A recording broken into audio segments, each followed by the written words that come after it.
It's 9 o'clock. Could you please stand and join us for the flag salute? I pledge allegiance to the flag of the United States of America and to the republic for which it stands, one nation, under God, indivisible, with liberty and justice for all. Good morning, everyone. So, do I have a motion to approve the minutes of Monday, June 16th, 2025 meeting as written? I will move. Second. Been moved by Peterson and seconded by McCurry. Any further discussion? All in favor say aye. Aye. Motion carries. Miscellaneous motions. Motion upon the request of the Coffee County Housing Authority Board to authorize and direct the chairman to sign the real estate mortgage release acknowledging satisfaction in full debt secured by Doris F. Terrell, lots 6 and 7 in block 157 in the city of Burlington, Coffee County, Kansas. The volume and page the mortgage is recorded is book volume M311, pages 21 through 22 of the records of the Register of Deeds of Coffee County, Kansas. I guess also moved. Moved by Thompson and seconded by Barker.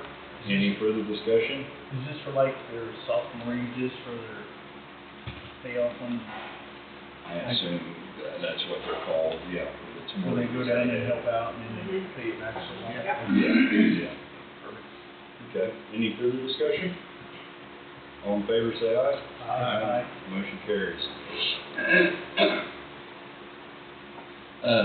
Motion upon the request of the Coffee County Housing Authority Board to authorize and direct the chairman to sign the real estate mortgage release acknowledging satisfaction in full debt secured by Nancy Looney, lots 14, 16, and 18 in block 22 in Maxon and Beatles. Is that how you pronounce that? Addition to the city of Lebo, Coffee County, Kansas. According to the plat thereof, the volume and page of the mortgage is recorded in book volume M311, page 19 and 20 of the records of the Register of Deeds for Coffee County, Kansas. I'll move. Second. Then moved on McCurry and seconded by Abendraw. Any further discussion? All in favor say aye. Motion carries. Okay, well, I guess we're not going to do the next one because Wade's not here, but regardless, Well, it's not yet. 9:05. Yeah. So, Senior Regional Director of Kansas Department of Commerce, Craig Van Way, via Teams, potential funding and partnership opportunities to attract business. Good morning, Jenny. Hey, good morning, guys. I'm going to have Craig join here via Teams. And I was just going to preface the reason why I asked him to hop on a meeting with us. I know we've had some discussion about some different potential business growth in our county. We've got a few different sites we're looking at. I think Greg's got some good insight on Department of Commerce and maybe some different programs or partnership opportunities that they might have. So I just wanted to give him a chance to talk to you guys as we're moving forward. Okay. So let me see if I can get him on here.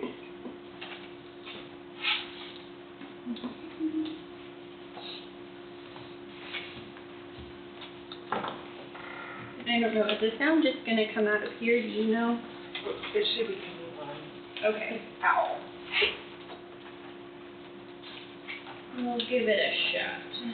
Oh, okay.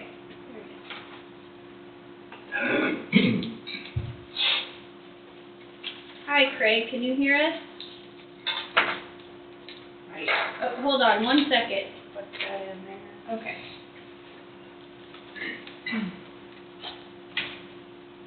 We're trying to get sound on our end. You're okay? There you Okay, Yeah, we there have we you. go. Sorry, this is my first attempt doing a Teams meeting for our commissioners. I don't think, if I turned our camera on, you would just see me. So if you're okay. Or would That it has a camera. Oh, okay. So it, I can pull out our camera maybe here. Let me just try this really quick. Okay, now meeting here. yeah. Here we go. see. Do you see anything? Oh, there we There it go. is. All right. Oh, look, you can see Mark. There you are. Okay, and there I am. Okay. So, hey, Craig, can you hear us now? Can you hear anything on Can your you end? hear me, Jenny? Yes, I can hear you. Can you hear us? Okay, one more thing.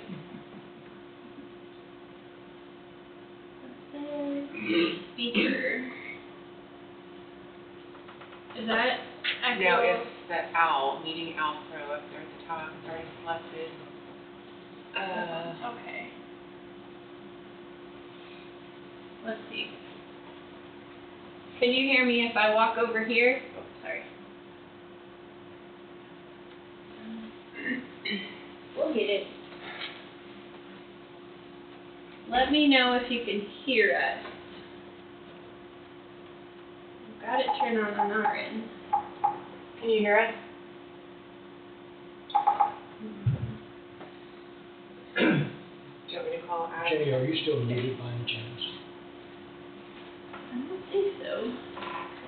Nope, I guess, Unmute. I'm sorry, no, you're That's not. okay. Can you hear anything? I mean, we don't have to. I can type if we need to.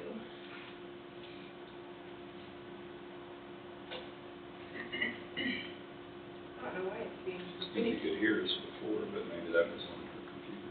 Yeah, I'm not sure what we did. Let me try. Can you hear now? Can you hear anything?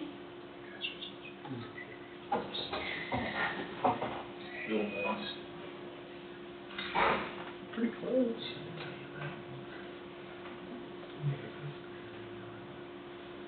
Can you hear now anything? Yeah, I can hear you. Can you hear me? Okay. Yeah, I just got it on the computer. That's fine. Oh, okay. Okay, Very yes, good. yes, I can hear you now. Okay, Good. sorry, Craig. We Oh, got it figured you're out. fine. Hey, thanks for joining us this morning. I've Absolutely. got our county commissioners here for Coffee County.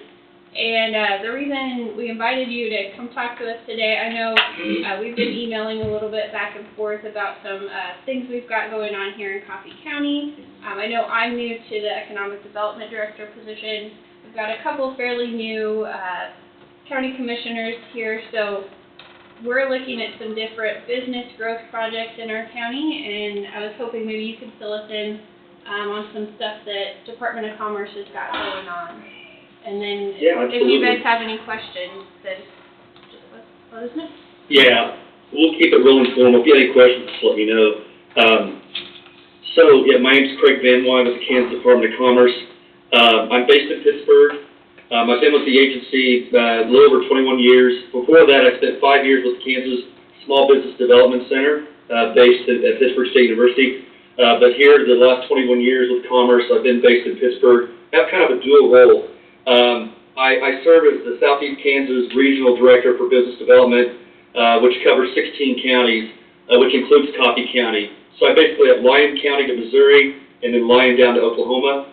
And then we have 7 other offices around the state, field offices, you might call them, and I supervise those folks too. So our team of 8 is spread out to help mostly existing companies, some startups, but the companies that we assist are typically manufacturing, warehouse, distribution, those types.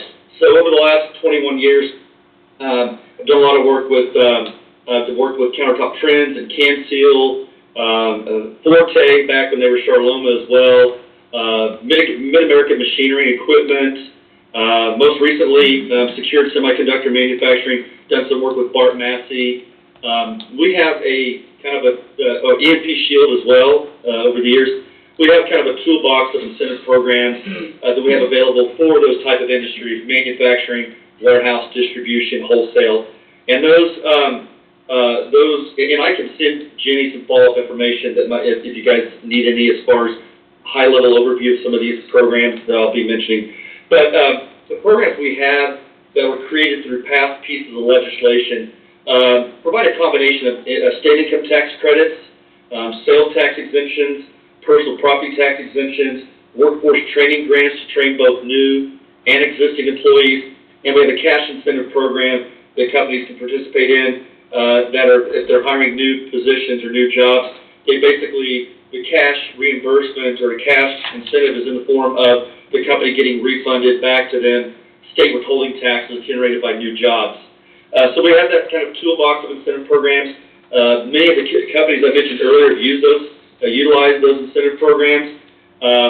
We use those to help companies that are looking at expansion, because in many cases they may have facilities in other states. And so what we try to do in that case, you may have a situation where the corporate office says, okay, we have 4 facilities in 4 states. We've authorized, investment of, $20 million and adding 30 positions to one of our facilities. What we try to do, and I try to do with my team, is to make a case for Kansas to be the location for that expansion, utilizing our incentive programs, other forms of assistance. We help with labor recruitment. My team and I generally, in many cases, are the front door to KDOT, Department of Health and Environment, Department of Labor, Department of Revenue. So we try to help whatever we can, in whatever way possible, to help make that expansion take place in Kansas. Our team will provide a customized incentive proposal to the company to let them know which incentive programs they qualify for and the potential monetary benefit from each program, and then we even help with some of the applications as well. Our incentives, I'll say, they're performance-based, so very few of our incentives, very rarely do we provide money up front. They're performance-based in that if the company actually creates the jobs, and those are reflected on quarterly wage reports, and they actually make the investment, whether it's in facilities or equipment, then the incentives, whether they're the cash incentive, training grants, tax credits, those type of things will come the company's way. I'll add one thing to that, those incentives. Probably the one that's used the most often is what's called the High Performance Incentive Program, or HPIP. And that's been around probably ever since the Department of Commerce was organized or created back in 1986. And it's the most often used program because it's basically a tax incentive program where companies that become what I call HPIP certified can earn state income tax credits on their investment in machinery, equipment, and facilities, and also a sales tax exemption component to that program. There's no job creation requirement. It's basically rewarding, you might say, those companies that are investing in equipment. And we've seen record participation in that program for a couple of reasons. One, we all know labor's kind of tight.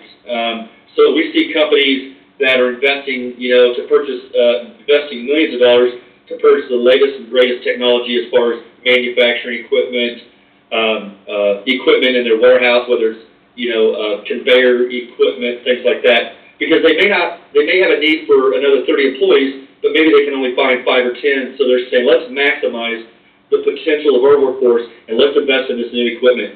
So they're heavily pursuing HPIP certification, and one of the reasons they're doing that too is because HPIP was tweaked a few years ago by the legislature, and companies can now actually sell some of the tax credits they earn, which has been very well received all across the state. And so we've had instances where in the past companies have earned a significant amount of tax credits. Either they can't use them up over the 16-year life that those credits have, or they have a different focus. They would like to monetize those and sell them. So companies now, we're probably upwards of 100 companies or more that have sold tax credits, and they're getting about 88 to 92 cents on the dollar. And so that's allowed them to generate some cash and pay off some short-term debt or use for whatever they see fit. So that's something that's helped lead to the record participation in HPIP. So again, my role is to meet with the company. My eyes and ears, a lot of times are folks like Jenny and her peers around the state, for my team and myself, to say, hey, we've got XYZ company looking at expansion. Would you come in and talk to them and see what's available from the state to maybe help facilitate that expansion? And so that's we'll come in and meet with them and do that. We have 2 other parts to our business development division. I kind of think of it as a 3-legged stool. We have our in-state business development team. We also have a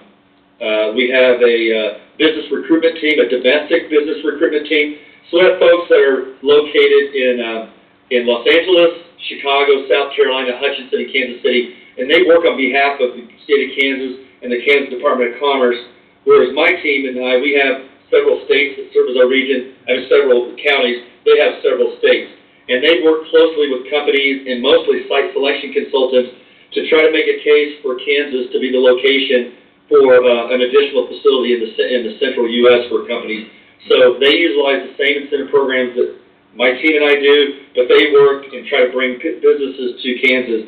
And then the third leg to that would be our international trade division. They have kind of two areas of focus. One is in trying to attract foreign investment in Kansas. So whereas our domestic recruitment team is trying to get companies to move to Kansas or set up a facility in Kansas, they are working with international companies to try to get those folks to set up a facility in Kansas as well. And they also work pretty heavily on the exports in international trade area. They have a variety of programs and services that can help companies that are either looking to export for the first time or want to expand their exports. And they have these programs and services might be market research to find out what countries are buying that widget. They can run international credit reports to find out if a particular customer or dealer is worthy doing business with. They have grants to help companies offset the cost that they're participating in international trade shows. They have a variety of things they can do in terms of export and international trade. So that's kind of the three legs of our business development stool. And so, again, I work closely with folks like Jenny and her peers in helping with business expansion, retention, and then also, too, we can help with business recruitment. Typically, or historically, we've seen that about 85% of all jobs created in the past couple decades or more are generally by your existing companies that have a track record there, a good history there, successful history, and so helping them expand. But we do, like I say, are heavily involved with our agency with business recruitment, and counties like yours that have, good infrastructure, got good medical clinic, you got I-35, you've got 75, land, rail, things like that are things that may be attractive to a new company. You got a lot of things in your favor in that regard. So let me pause for a second and maybe field any questions you have, and then we could maybe talk about maybe take more of a targeted approach on some of these things. Do you guys have any questions for Craig that you guys have? So a couple things I'll mention. One is you guys already did a good job of is when it comes to, say, business recruitment, or if you even the expansion, is you guys are promoting your available industrial sites or land on what's called the Location One Information System, LOIS, LOIS. It's at www.location1.com. And I see that you guys have some of your industrial sites there. I would just encourage you, as you have land available, and it's a free website to use, and I can help Jenny post sites on there and populate the data in there as well. You can load a large number of photos, things like that in there. It's the primary site, I'd say nationwide, that site selection consultants and our recruitment team and companies go to look at to identify vacant industrial sites or vacant buildings. So if you have any industrial buildings, we can certainly get those put on there. So I see that you guys have those properties on there, and that's good. One other thing in terms of sites, industrial sites that you may want to look at, and we have a lady in our agency, Corey Ann Campbell, that can help, is we're seeing a significant growth in certified sites within the state of Kansas. I would say probably 5 years ago, we had 4 or 5 sites that were certified sites in the state. Now we're probably approaching 20 sites, and they're on our website. Certified sites are industrial sites that have had a lot of the boxes checked. No contamination, solid ownership of the land, no back taxes, things like that would have to be dealt with. They have infrastructure to the site. They have solid transportation in place. All the things that make up a very attractive site, industrial site for a prospect. And we have that lady Corey Ann Campbell that can help your county pursue certified site designation. And so be it by designated certified site kind of brings those sites to the top, you might say, when it comes to site selection consultants and companies that are looking at particular areas because they know that a lot of that initial legwork has been taken care of, and they know that site meets the various requirements that they're looking at from the very beginning. And so that's something that Jenny, you and I can work with offline and maybe talk to Ann about that as well. But that's something I would say with you guys, again, solid infrastructure, healthcare, land, energy, have some things that maybe you might want to look if you have certain plots of land that you want to pursue that certification for. Okay, that sounds good. Yeah, thanks, Craig. I know that we've used Lois before. I haven't had a chance to really dig into it yet, so I'll put that at the top of my list. Yeah. Make sure we have everything listed how we want it, and then, we can get together in person or on Teams, and we'll just look that over and see, if there's any buildings or other properties we want to put on there and help populate the data. A lot of that data, I'll say, and the last thing on Lois, a lot of the data is already in there. There's all kinds of demographic information already loaded into location 1 that you don't have to worry about. It has population radiuses to show population within, certain radius, median household income, things like that, available labor, so all kinds of bells and whistles. Okay, awesome. As we're kind of looking at moving forward, I know, something else we're looking at, and it's been a little bit different this year, is different, like funding opportunities for infrastructure. Is there anything you guys see that's coming up? I mean, I know I get emails from your office as things come open. There's a couple things in terms of infrastructure, so one is, I'll start with our agency, and you're probably, I'm sure, aware of CDBG, Community Development Block Grants. Most of them are for cities, sewers, streets, sidewalks, stuff like that. There are a portion of CDBG funds from HUD that are for economic development purposes. They are basically low-interest loans. Companies are required to create a certain number of jobs to help, in terms of borrowing the max of $750,000. But the economic development funds can take one of two avenues or roads.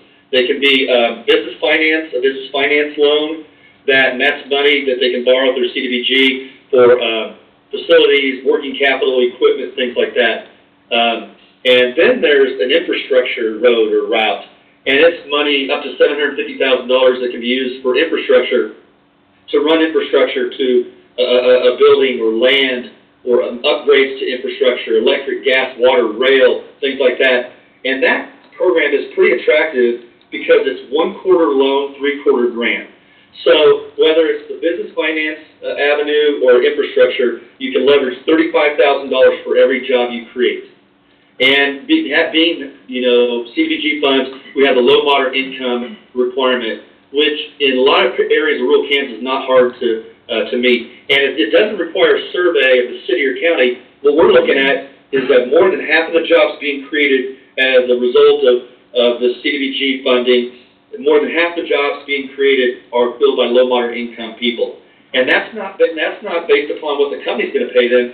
It's based upon their income prior to taking employment with XYZ company. So if they were displaced, or their company was downsizing or whatever, there's a chance that they can be considered low moderate income prior to taking a job at this company. What we're hoping is that as an enticement to this company and them hiring, is that they're going to raise that person to a higher income level and pay them a lot more than they were making prior to that. So we have that LMI requirement in there, but there's, like I said, there is both the business finance and the infrastructure. Now, there is another sort of infrastructure funding. It's through the federal EDA, or Federal Economic Development Administration, and that can be a grant.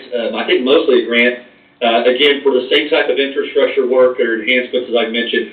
The requirement there is that it's not speculative. You got to actually have a business in mind that is actually, a new business or one that's expanding, one that's actually strongly considering that site, and therefore would be the beneficiary of those infrastructure improvements. They don't allow you to do that on a speculative basis where you just say, hey, we're going to run infrastructure this land, and then go out and try to attract somebody. But federal EDA, Economic Development Administration, is a source of infrastructure funding. Are you guys a member of the Southeast Kansas Regional Planning Commission? Yes. Yeah. Okay. So they have they have decades of experience. developing or creating CDBG applications for these infrastructure and business development funds. And also, I believe they have experience in writing grant proposals for EDA funding too. So they do a terrific job, and their staff has, like I said, decades of experience on that. Those would be the two types of infrastructure funding. One from the state and one is federal. Okay. I've got a Yeah, question. go ahead. Craig, on your, Yeah. on your certified sites, infrastructure has to be in place to have that site certified, is that correct? That'd be correct, yeah. Okay, all right, thanks. That, or I would say that one thing, maybe Ann could speak to this, is if you have a plan and you're actively working that plan to put the infrastructure in, and you see a finish line or an end date, then I think that you can still go through the process, and as long as it's finished by the time you get officially certified. Okay, thanks. Yeah. Anyone else? Have you seen the availability of these grants and these funds limited with the new administration? As far as federal? I haven't so far, I haven't heard. I'll be at Topeka actually all day Wednesday, and I've got a list of things to do. And one of the things on my list is to talk to our CBG director to find out if there's any impact from the administration. But I personally haven't seen anything as of yet, any difference. Okay, thank you. You're welcome. Anyone else have any questions for Craig? Lots of information. I'm gonna go back You're and watch welcome. it again probably. The last thing, and just to kind of wrap up for 2 or 3 minutes, I was going to share my screen and show you something real quick, a slide, if I could do that. Okay. Thank you. Do you have permission to use, there we go. There we go. Yeah, can you see, Yes. can you see my screen? It's a pie chart. Well, actually it may be hard to see, but I'll wrap up with this, because this is usually of interest to, city and county commissions, just folks in economic development. This pie chart, and I'll read off the percentages, but this shows you so far this year for our successful projects, whether it's my team, domestic recruitment, or international, 53% of the projects that we've had worked have been what are considered advanced manufacturing, and that's any kind of manufacturing other than food manufacturing. And our food manufacturing makes up about 10% as well. So that tells you that almost 2/3 of the projects that our 3 teams in business development work are some form of manufacturing, food or manufacturing non-food item. And then also we're seeing more and more in terms of technology, and that makes up currently about 17% of our successful projects this year. And that's more in the metro area. That's more of bioscience, animal health, things like that. And then the last thing I'll show you, our current pipeline of projects that we're working to try to bring to the finish line, between food manufacturing and advanced manufacturing is 55%. And then we have logistics and distribution is 9%. So I would say, long story short, given the makeup of your county and what you have, the features you have available, would be very conducive to manufacturing and warehouse and distribution. That's probably nothing new to any of you guys. You've got a decent population base in terms of labor recruitment, for company wages. You've got Emporia and Topeka, and just a lot of things that I think would relate to those types of industries. All right. Well, thank you for that information, and I'll keep working with Craig in his office on some of the stuff that he talked about. But I just wanted to make sure you guys had some of that information as well as we're moving forward. So. Very interesting. Yeah. So thank you so much, Craig. I'll follow Thank you. up with you Thank you, soon, sir. and Thank yeah, you. we really appreciate it. You guys have a good week. You too, thank you. Thank you.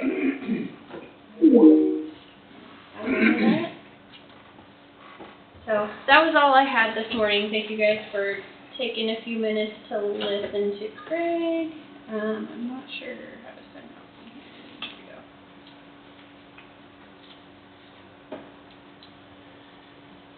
Did you guys have anything else for me this morning?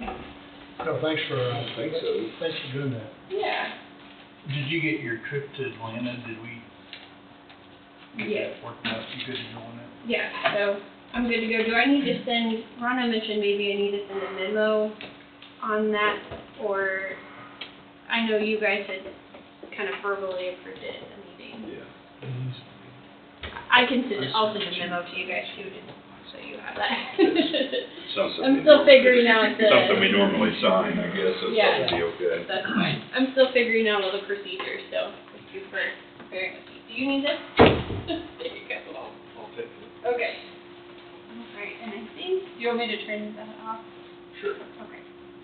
Put that here. Alright, I'll let you guys get back to it. And things are going well with you and your office and everything? Yes, we're staying busy, got a lot of stuff going on. Good. So, Good. yeah, thank you guys. Thank you. Yep.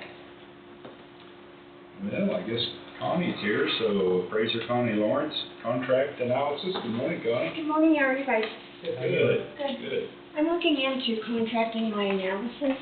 I'm down, since I started, I'm down 3 employees, and lost 2 this year.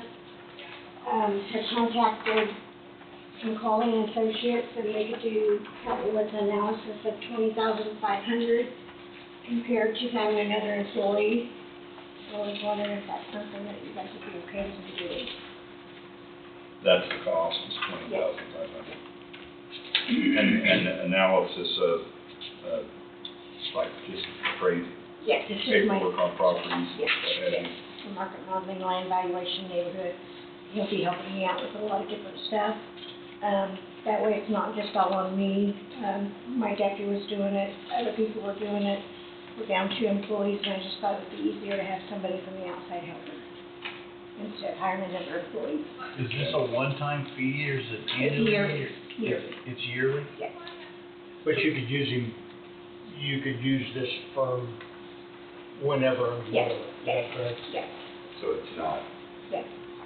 per hour or any basis. It's, No, it's, Just that's a the flat total fee net, would be a flat fee, and he would help me with whatever I need help with. No matter how many hours No or matter how days many or... hours. I guess that's what I was, Yeah. and they'd be available to you? Yes, yes, Okay. yes. And I also attached a list of counties that they're doing in other counties, and then also the kind of a total unit thing, along with the people that is doing the analysis. He does Woodson, Wilson, Greenwood, in this Yeah, I saw that. area. So you're wanting to do this instead of hire employees? Kind of goes back to what he just said about buying new technology because of the labor market. Well, Right. and if these folks are available upon your request, I mean, Yes. that would mean so much. Have you contacted some of these other counties? I've experience. talked to him before, and they're happy with him. So that's why I went ahead and contacted him. Would these people be on site or would you have to do it all electronic? It'll probably be, they can come on site, but most of the time will be electronic. But they'll be available to me whenever. I just thought it would be better than hiring another individual amount, so trying to cut costs. If you wanna look at it, let me know, or whatever. I guess my opinion is, if you're comfortable with this, Mhm. I'd like to see Wade look over it to make sure. oh, yeah, Yeah, just let me know. That work? Do you have questions, Bruce? I'll have to look at it. What kind of timeline do you have as far as? He said sometime in Oh, July. yeah, I don't mean that. Maybe I by just want Wednesday, by- oh, yeah. Yeah, no, that's what we need to do. So maybe by next week or. We've got to get the positive. Okay. Thank you. Oh, thank you, Connie. Okay, Thanks, thanks, Connie. You're welcome. Thanks. I think everything's figured out. Okay, well, we're a little ahead of schedule, I guess.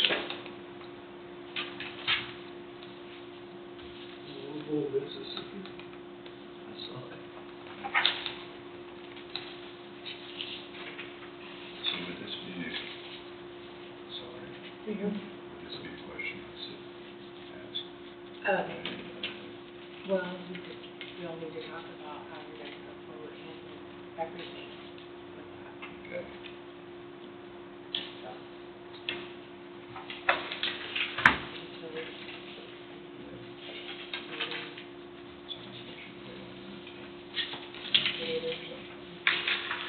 There's, have to stop it. I know.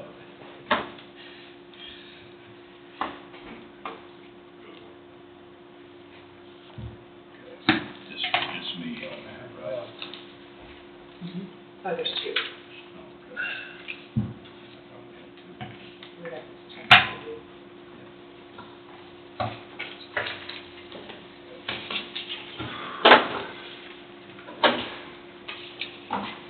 We've got some checks here we can do.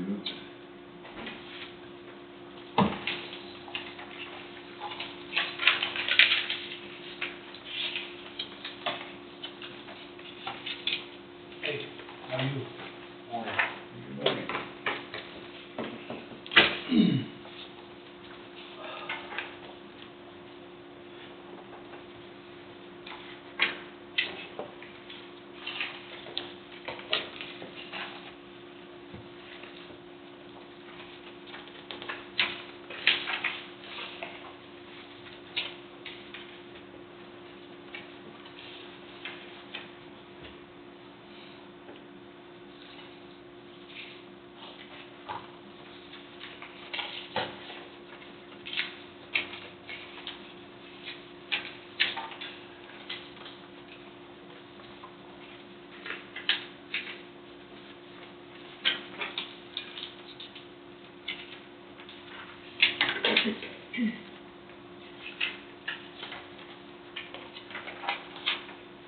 All this goes into.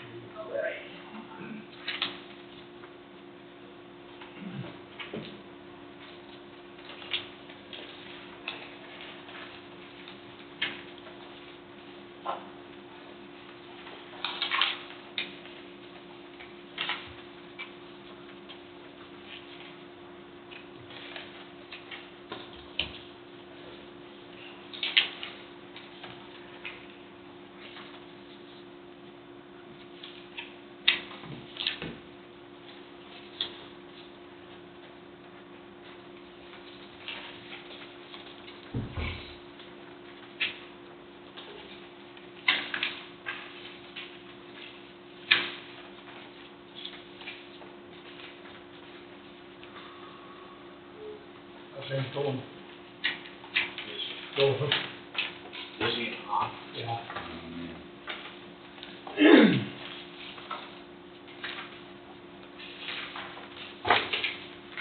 There's a lot of hot going around. Yeah. And A lot of hot, and a lot of wind. A lot of wind. Forecast kind of shows get a little bit cooler. Sometimes I wonder if they put that in there just to encourage us a little bit. I seen it, chance of rain tonight. Yeah. Yeah. It is.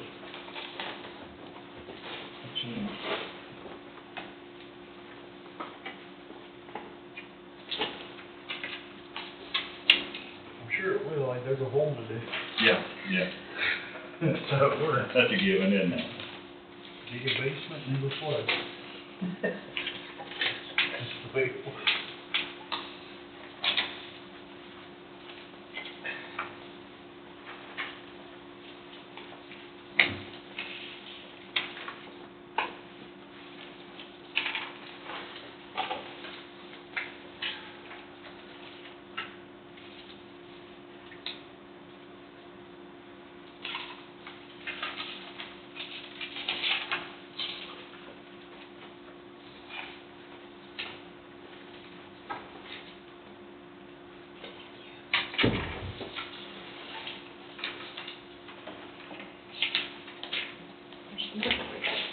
Yeah.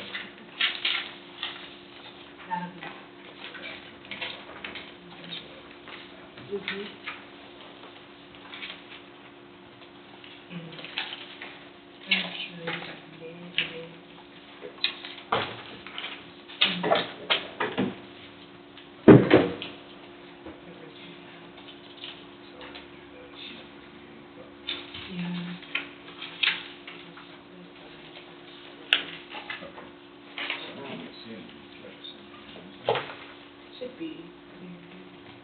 Morning. Done. Okay. Very good. It's a treasure hunt. That's okay.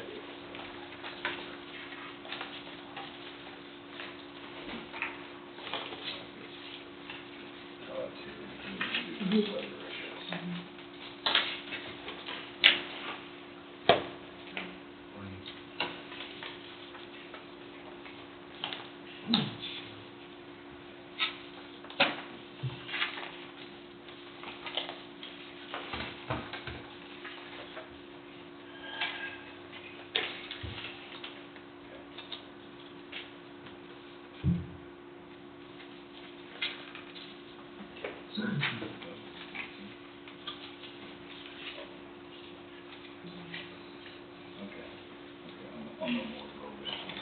Okay, I was just trying to figure out how it could be both. Oh, sure.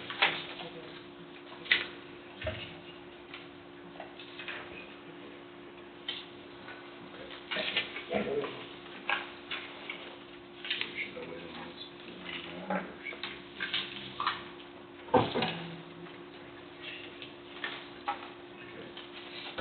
You guys want to go ahead or want to continue signing this stuff? Whatever you want to do, it's your call. Go ahead with the agenda. Huh? I say go ahead with the agenda. Okay, so we can pause that. for a Yeah. minute. Okay. Well, we'll go ahead and take our 9:45 as recycling coordinator Todd Bemis, executive session, personnel matters, 15 minutes. Yes, with the commission and Wade both. Okay. Okay. Can we, Wade, will we be using your office over here? Yes. Okay. What will it be regarding, related to? Non-elected personnel, job performance.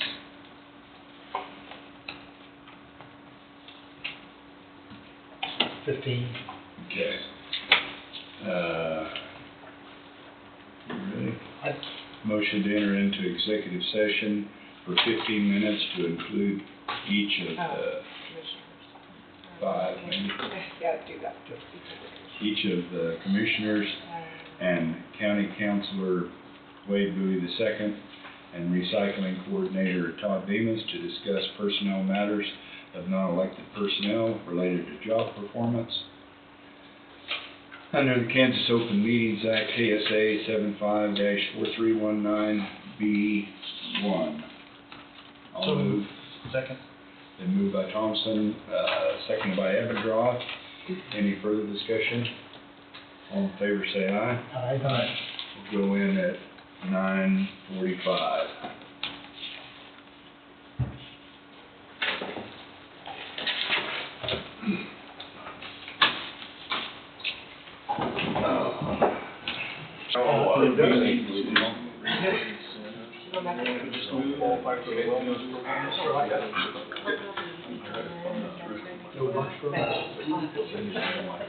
I'm sure you'll discuss more before the 60th. Yeah. Instead, 10 minutes? Oh. Pardon me? 10 minutes. Okay. So we're gonna, do we need to read that again? Can we just go back in under the same?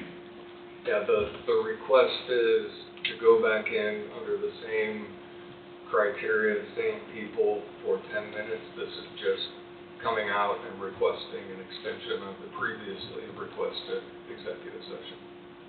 So we need to move and everything on that? Yep. I'll move. Second. Moved by Thompson, second by McCurry. Any further discussion? All in favor say aye. Aye. Motion passes. We'll go in at 10:03. So that means we're on. Okay. I think we're done here. All right, thank you all. Take care.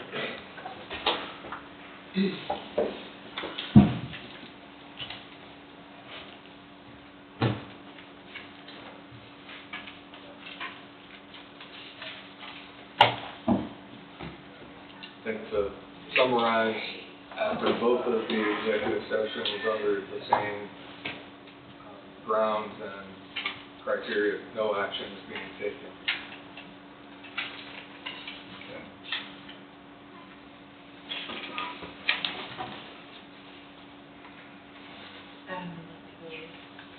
When you're done. Okay, so do we need to go ahead and do this then? We pass that around. Okay.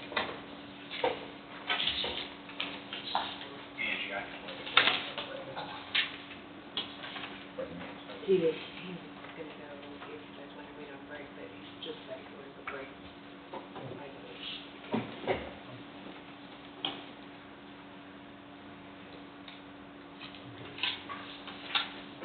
just didn't know. That's, I probably need to look at it because I'm not sure what it is. okay. So I guess we can do that in a minute, maybe if we wanna go ahead and have Adam come up, or what do we wanna do? Sure. It's up to you. Come on up. It's cooler in here, right? What's that? It's cooler in here. Yeah, it is. I'm kidding. So, sure you guys seen my topic of We're discussion gonna here. talk dump trucks again, aren't we? Yes, well, just to give you guys an update, our trucks are pretty much about done. I'm hoping to get a phone call back after lunch today from Henderson, to set up a time for possibly sometime this week to go over and look at them, give them the final once over, and then, set up delivery for them to bring them to us. So, through all this, what do I want to say, headache, there has been, Henderson offered us an agreement, for basically, and I want Wade to look over that before I sign it and send it back, to offer us $2,000 off each one of these dump trucks that we have being built right now. Now, I know I don't need a motion for that, Angie, but I can get you those new numbers, as far as, but it is a decrease in price. With that, they have offered us a 4% discount on a future purchase of another dump truck, through them. So I would like to discuss with you, basically, we have a dump truck budgeted for this year, 2025, and I would like to pursue, through single source option of getting a truck through them using that 4% discount. Okay. With that, it will be a snow and ice truck. That 4% includes total purchase. That's not just the truck or the cabin chassis and the bed. It's whatever we would like to purchase. All equipment on it then. Now, we had talked about adding a truck to our fleet, a snow and ice truck to our fleet, and I think this is a great opportunity to get a turnkey snow and ice truck with a sander and a plow and everything included with that purchase. So Henderson does not offer Sourcewell, however, we are also a member of MPP.gov. I can pass this thing around to you if you want to look at it, but it's basically another Sourcewell that Henderson works with right now. This year, 2025, they're going to get back to Sourcewell in 2026. Okay. But they offer the same government pricing as Sourcewell does, or I shouldn't say the same. It's basically the same type of setup as Sourcewell. You said no obligation or membership fees or anything, I read in there. No, it's just a matter of Kenny went and signed us up, I think back in March of this year, I believe. March 13th. It's just like Sourcewell, you just. And Henderson works through them also. Henderson works through, they're actually through npp.gov this year. I think somebody might have dropped the ball over there, upping their, membership with Sourcewell. So they are currently working with MPP. So. And that's 4% on everything, 4% on the total purchase of whatever we decide to get. You know, Ron and I have talked already about adding another sander to our fleet, as kind of a backup plan, or maybe, you know, throwing it in one of our other trucks that isn't necessarily outfitted to be a snow and ice truck, but I think this is a great opportunity to add another truck that we've already talked about adding and getting it fully turnkey. And you say that's part of your budget this year with Yeah, another we did truck. budget we did budget for another truck this year. An additional truck, I should say. Do you have any idea how much you had budgeted for a truck? $250. Which, getting a turnkey truck through them, rough number wise, we're probably looking closer to, I haven't put everything to pen and paper, but, you know, we're getting the current truck sometime here in the next week or so, is at $236, but that's just that doesn't include sander and plow, that's just the truck. Snow and ice setup truck. So, just some rough numbers, you know, on a sander, 201 stainless sander. This price includes a pre-wet system, which we will not get. You know, we're looking at about $45,000 for it, and that number's a little high. And then a new plow would be about $16,000. So I just put some rough numbers in my head, pretty What close was to. the 45,000, Adam? That was the sander. Sander. Yeah. But you say it's got basically part of the wet kit that you don't need or something? Yeah, it's got a wet kit we don't need that'll come off of that. Like I said, these were just rough numbers that Henderson had given to Craig here a month or so ago Okay. when we started inquiring about this. So you're kind of thinking 60 or less, maybe? Yeah, it'll be less than, I figured an overall number to be roughly 300 or slightly under 300 for a total. And then, you know, 4% off of that, you're looking at somewhere around 16 grand, I think. Yeah. Which, you know, I think Henderson knows what we want.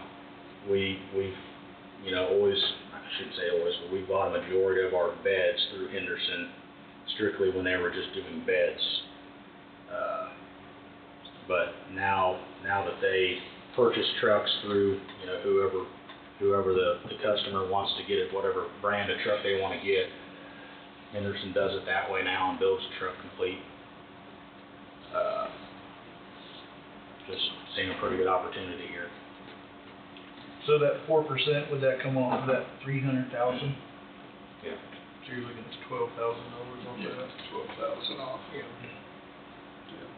Is my math wrong? Yeah, three quarters or 12. I'm throwing it. Yeah. Sorry. It's Monday. 12,000, yeah. So basically 290 range. Yeah, roughly, or obviously. With these Wait, prices, see. you're probably, you're looking at, I'm gonna say 280 to 290. Yeah.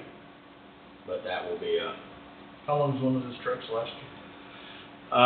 well, that gets me on to the next thing, you know, we were so far behind on our replacement intervals that, you know, Ryan and I have really put a lot of work and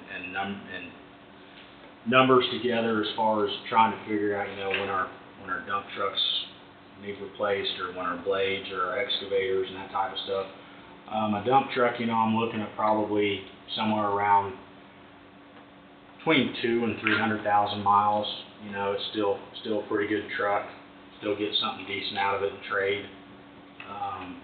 You know, I'd have to do some more digging as far as, I can't remember roughly what we put on our fleet trucks a year, but I'm gonna say maybe 6 years, somewhere around there, roughly. That's a guess.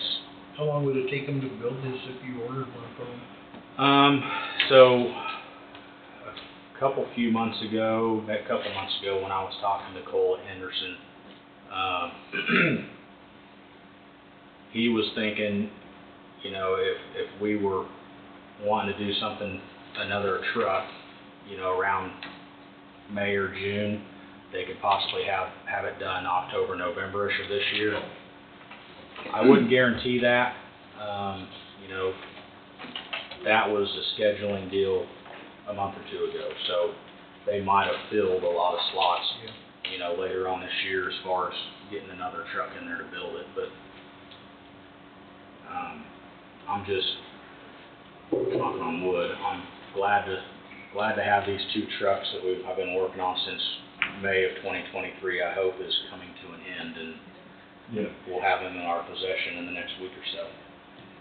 When you guys budgeted for another truck, was this specifically what you're looking for, or is this just opportunity? This is just opportunity. That's the reason, you know, we budgeted 250 because that's, you know, that covers the trucks that we've been having built. And like I said, this opportunity with this discount on adding some other stuff to it that we could really use I hate to pass it up. So would you wanna pass that over to Mr. Yeah. Bowie? I mean, I would, cause it's, soon as I it get says this- on there for you guys, for the road and bridge people to sign it, so. yeah. So you guess, Adam, if you got it budgeted already for a truck replacement, you're just wanting the overage for the extra items you wanna put on it, is that what you're I asking just, for? I wanted to come just for some general discussion, no motion of any kind, just to pursue the possibility the of it? possibility of Sure. going single source on another truck through Henderson. Get the thought out there. What is your original idea to look for, instead of a sand and ice snow truck, when you budgeted for another truck? It would have been another snow and ice truck minus the sander and the plow and the roughly $60,000 add-on for that equipment. But the truck would have been set up to accept that Mhm. equipment. Yeah. Okay. And we had discussed, purchasing another sander and plow separately before this opportunity came up. Okay. Both things you've talked about doing, but now you have the opportunity To to buy combine one them on this package. purchase and try to get a discount on it. Yeah.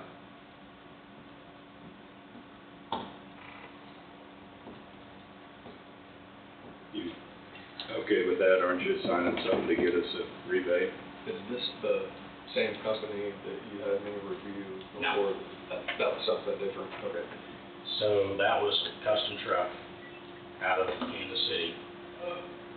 The Henderson dealer that I deal with is actually Tim Broomer's son, Cole, that I originally dealt with Custom One. I dealt with Tim at Custom, and I'm dealing with his son at Henderson, and he does a really good job. Gotcha. I mean, Tim did a really good job. Unfortunately, it was just the nature of the company he worked for that didn't work out. And he no longer works for, I should say. The 4%, that's only for a single order? Yes, I need to verify that. I know it says it's good for 3 years until I think June of 2028, I think. But I would assume it's for one purchase. I did have the conversation with Cole about, you know, is there a limit on the dollars that can be spent? And he said there was no limit on what we could buy and still use that 4%. But I'm gonna assume it's just a single time use. So if there's no limit, 3 years is a long time, you might want to have that written into it. Okay. So in case you find something later on down the road, That would be a benefit to us, right? people Yeah. change, to me, that'd be Is that a one-time offer, the 4%? Well, That's what I'm uncertain on. Okay, all right. So, I mean, you might wanna go back next year and say, hey, does this I still mean, apply? the way it states right there, it's good through 2028, so. But I'll ask him and find out. Okay. But I'm gonna assume it's just a one-time thing. You said that they discounted the two trucks that Yeah. they're receiving 2,000 each. Yes. Yeah. That's kind of motivation to sign it. Well, if it's a need, yes. If it's a want because we're gonna save $12,000, but spend the $300,000. What I was talking about was signing that to get the Yeah. discount on the two trucks we're getting, Todd. The previous ones, yes, Yeah, I'm yeah. with you on that. Yeah. But it sounds like this is a truck that they were looking to buy anyway. Mm-hmm. And outfit it with a Right. plow and a sander.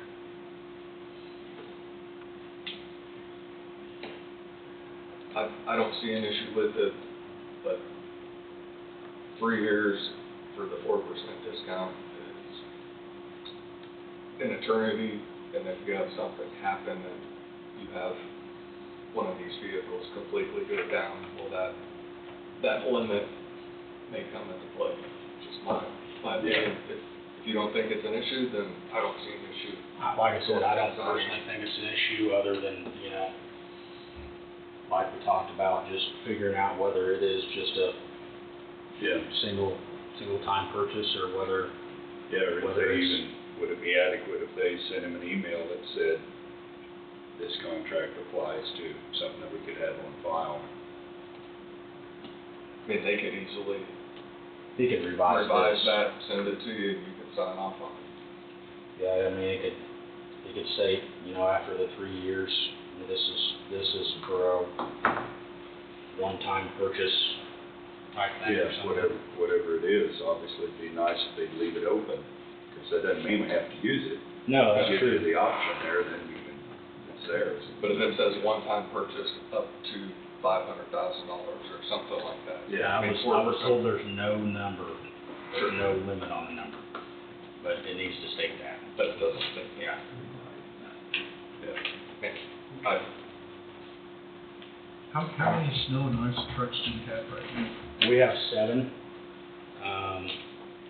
and it never fails, Mark, that we either have, you know, a truck go down or, you know, we just can't handle everything on a big storm.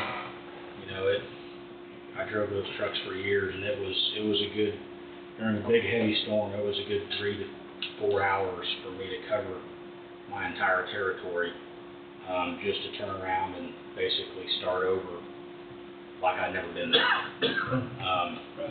Kind of just to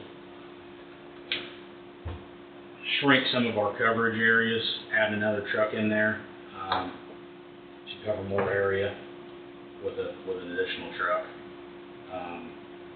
So you've got plenty enough people with license capable of doing that or whatever. Yeah.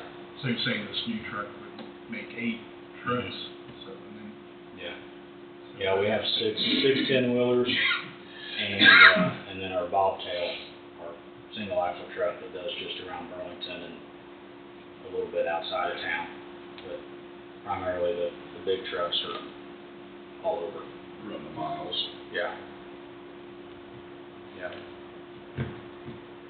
What's your oldest truck right now? Oh gosh. Or T76. It was one of our original Macs we bought, probably early to mid 2000s. I couldn't tell you the exact. that's fine. So it's got some age on it. It's got some age on it, and that's one of our. Ryan and I haven't decided yet on which truck we're going to replace with one of these trucks we're getting. There's going to be some future discussion, I'm sure, with you guys on the plans for that. I know Ryan's got some ideas and some landfill stuff and other things, but there's needs for it elsewhere within the county.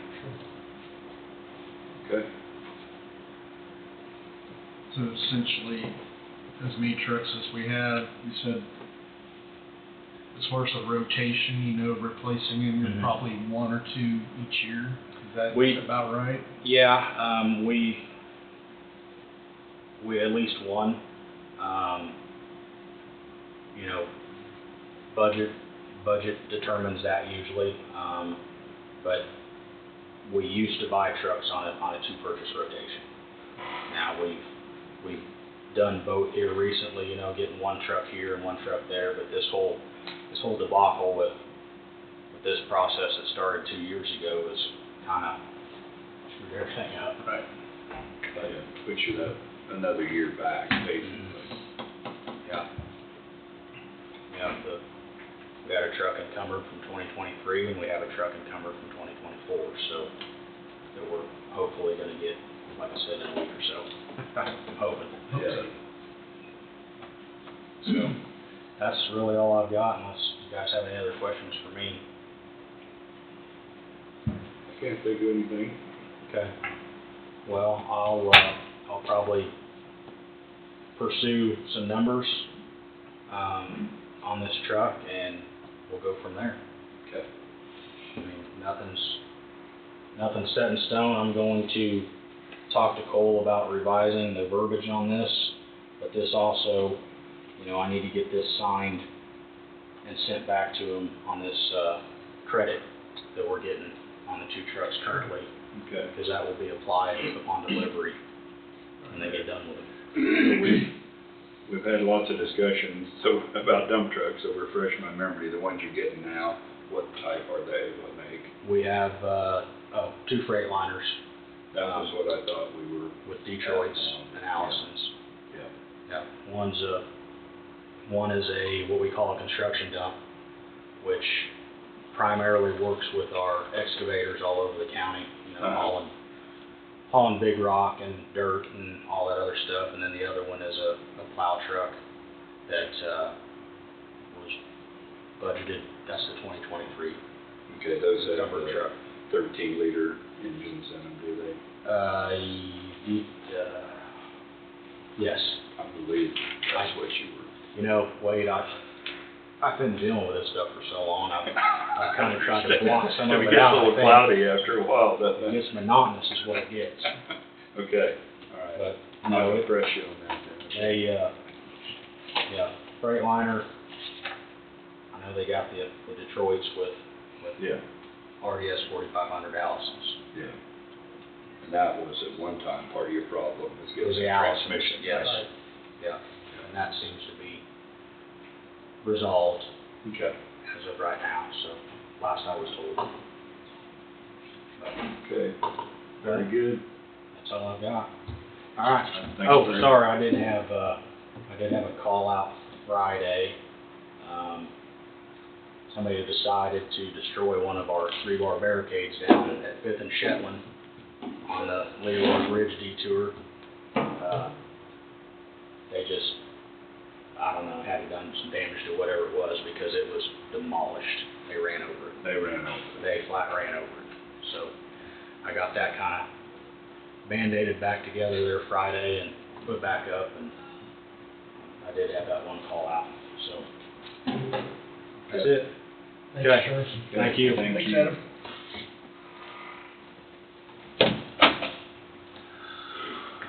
Well, we want to take a break. Let's take a break and come back at 10:48.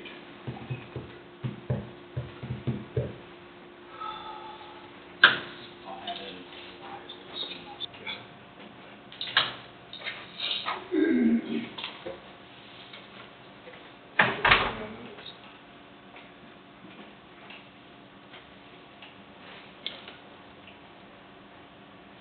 Well, do you have anything you need to address with us, Wade? I don't know what your schedule is. I'm here to serve. Got some lease agreements here. I don't know if you want to look at them. Yep, that's on the list. So first thing, request 5-minute executive session. It'll be attorney-client, myself, and the board, and it will be to have a legal discussion regarding a payroll notice.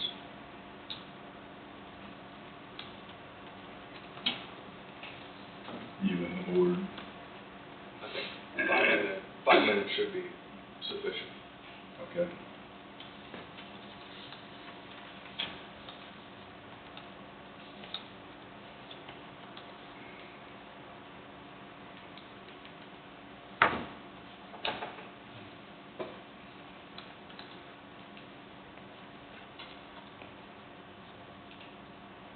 What category is that? It's attorney-client. Attorney-client. Okay.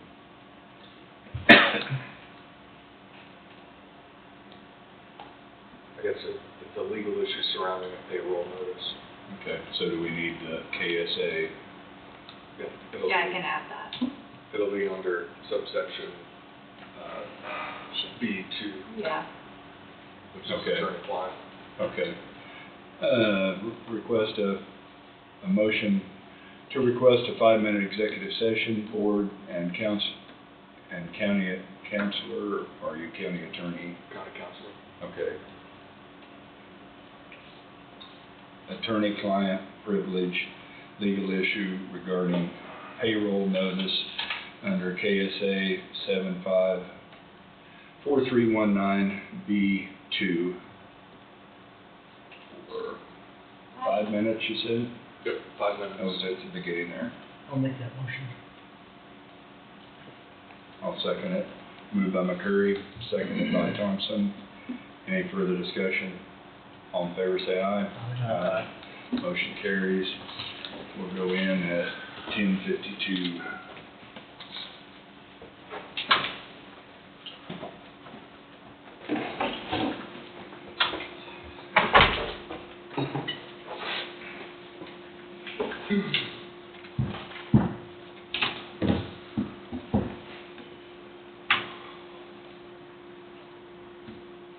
No action being taken regarding the last executive session.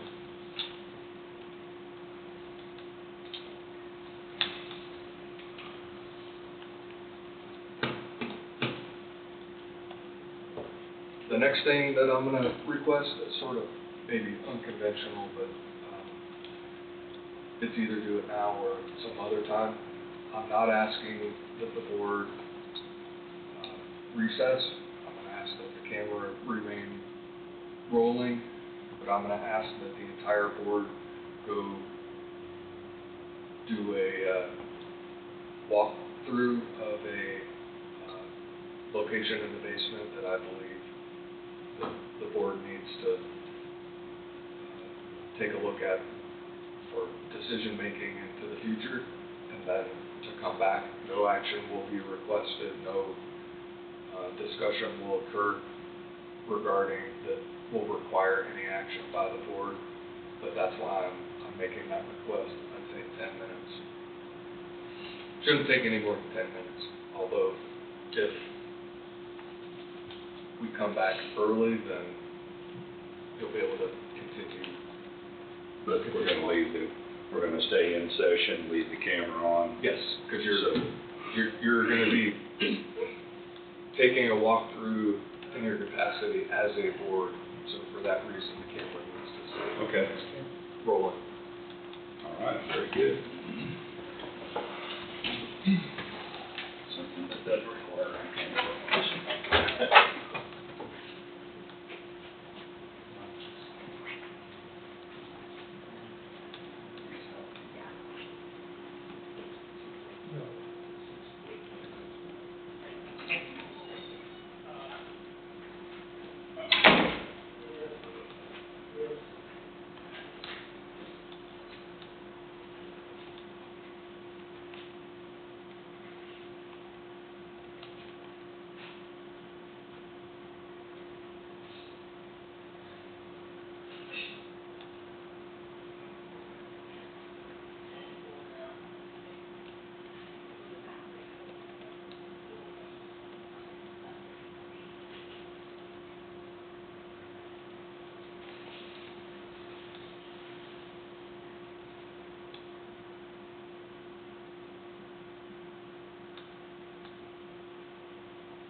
Yep. Yes. Yeah, no. There'd be ways to free up some space.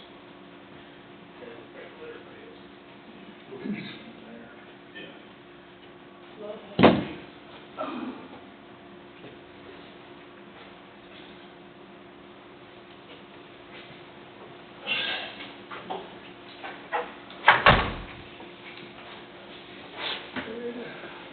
Got warmer in here all of a sudden after hiking the stairs. Nice little field trip.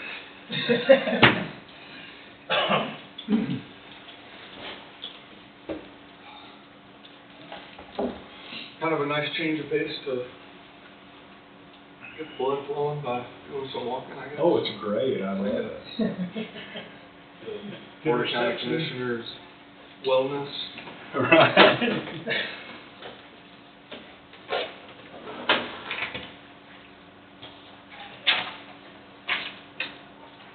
So the last thing that I had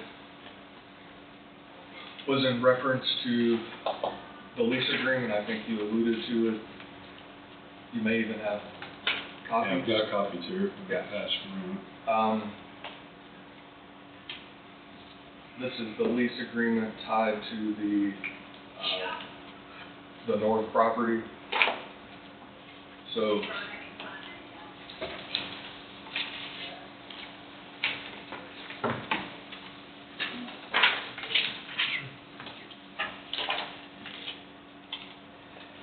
the expiration date of that agreement is the beginning of September. You don't need to make a decision today, but the discussion needs to occur regarding what you want to do. The current tenant attempted to come in last week and wanted to pay a year in advance, and that's how they had taken care of it previously, and that was sort of stopped. The discussion ensued, and I indicated I'm not a decision maker, and that what happens with this moving forward will need to be decided by the board, and there's some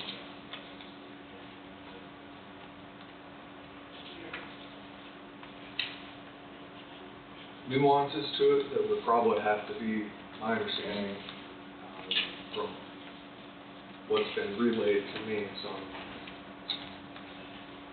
legal considerations for the board regarding whether you want to not move forward with the lease agreement anymore, you want to move forward but change the Terms of it? the terms, whether it be this was for a year, whether it be 6 months, whatever it may be. But whatever you do, I think it may change. It'll have some other impacts that may change the course of other decision making. The best way I can describe it. So obviously, when the agreement was first put in place, the hope and anticipation was that CHIPS funding would be secured and it would sort of be absorbed into that project. Obviously, since that time, the federal CHIPS application tied to that particular area was denied.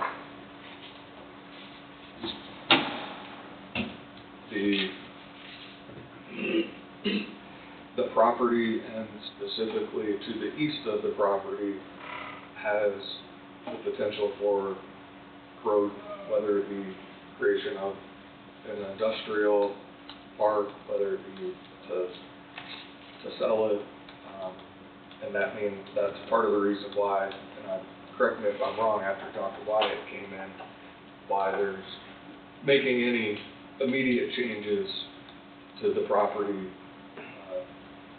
It's kind of on a wait-and-see status right now.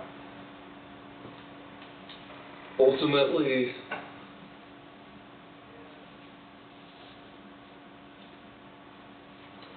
that property needs to be in the hands of an owner and back on the tax rolls and not under county ownership.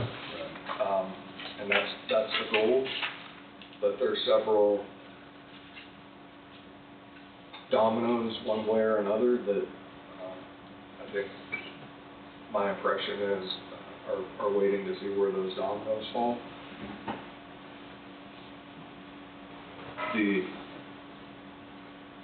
The property itself, as has been discussed previously, needs to, I guess, be resurveyed and changed into include the body of water. And I know we've had that discussion. Are you ready to make that happen? And if so, then those wheels probably need to be in motion so that the legal boundary and description of the property can be changed so that when a decision is made in the future to sell it, that it's already what it needs to be, and it probably will need to be what the fair market value or appraised value is currently, and with that body of water and the change that has been discussed is likely different. Right. I don't know how different, but it's Right, that'll increase the value. so if the current desire of the board is to not move forward and continue with the lease agreement, then the county is required to provide enough notice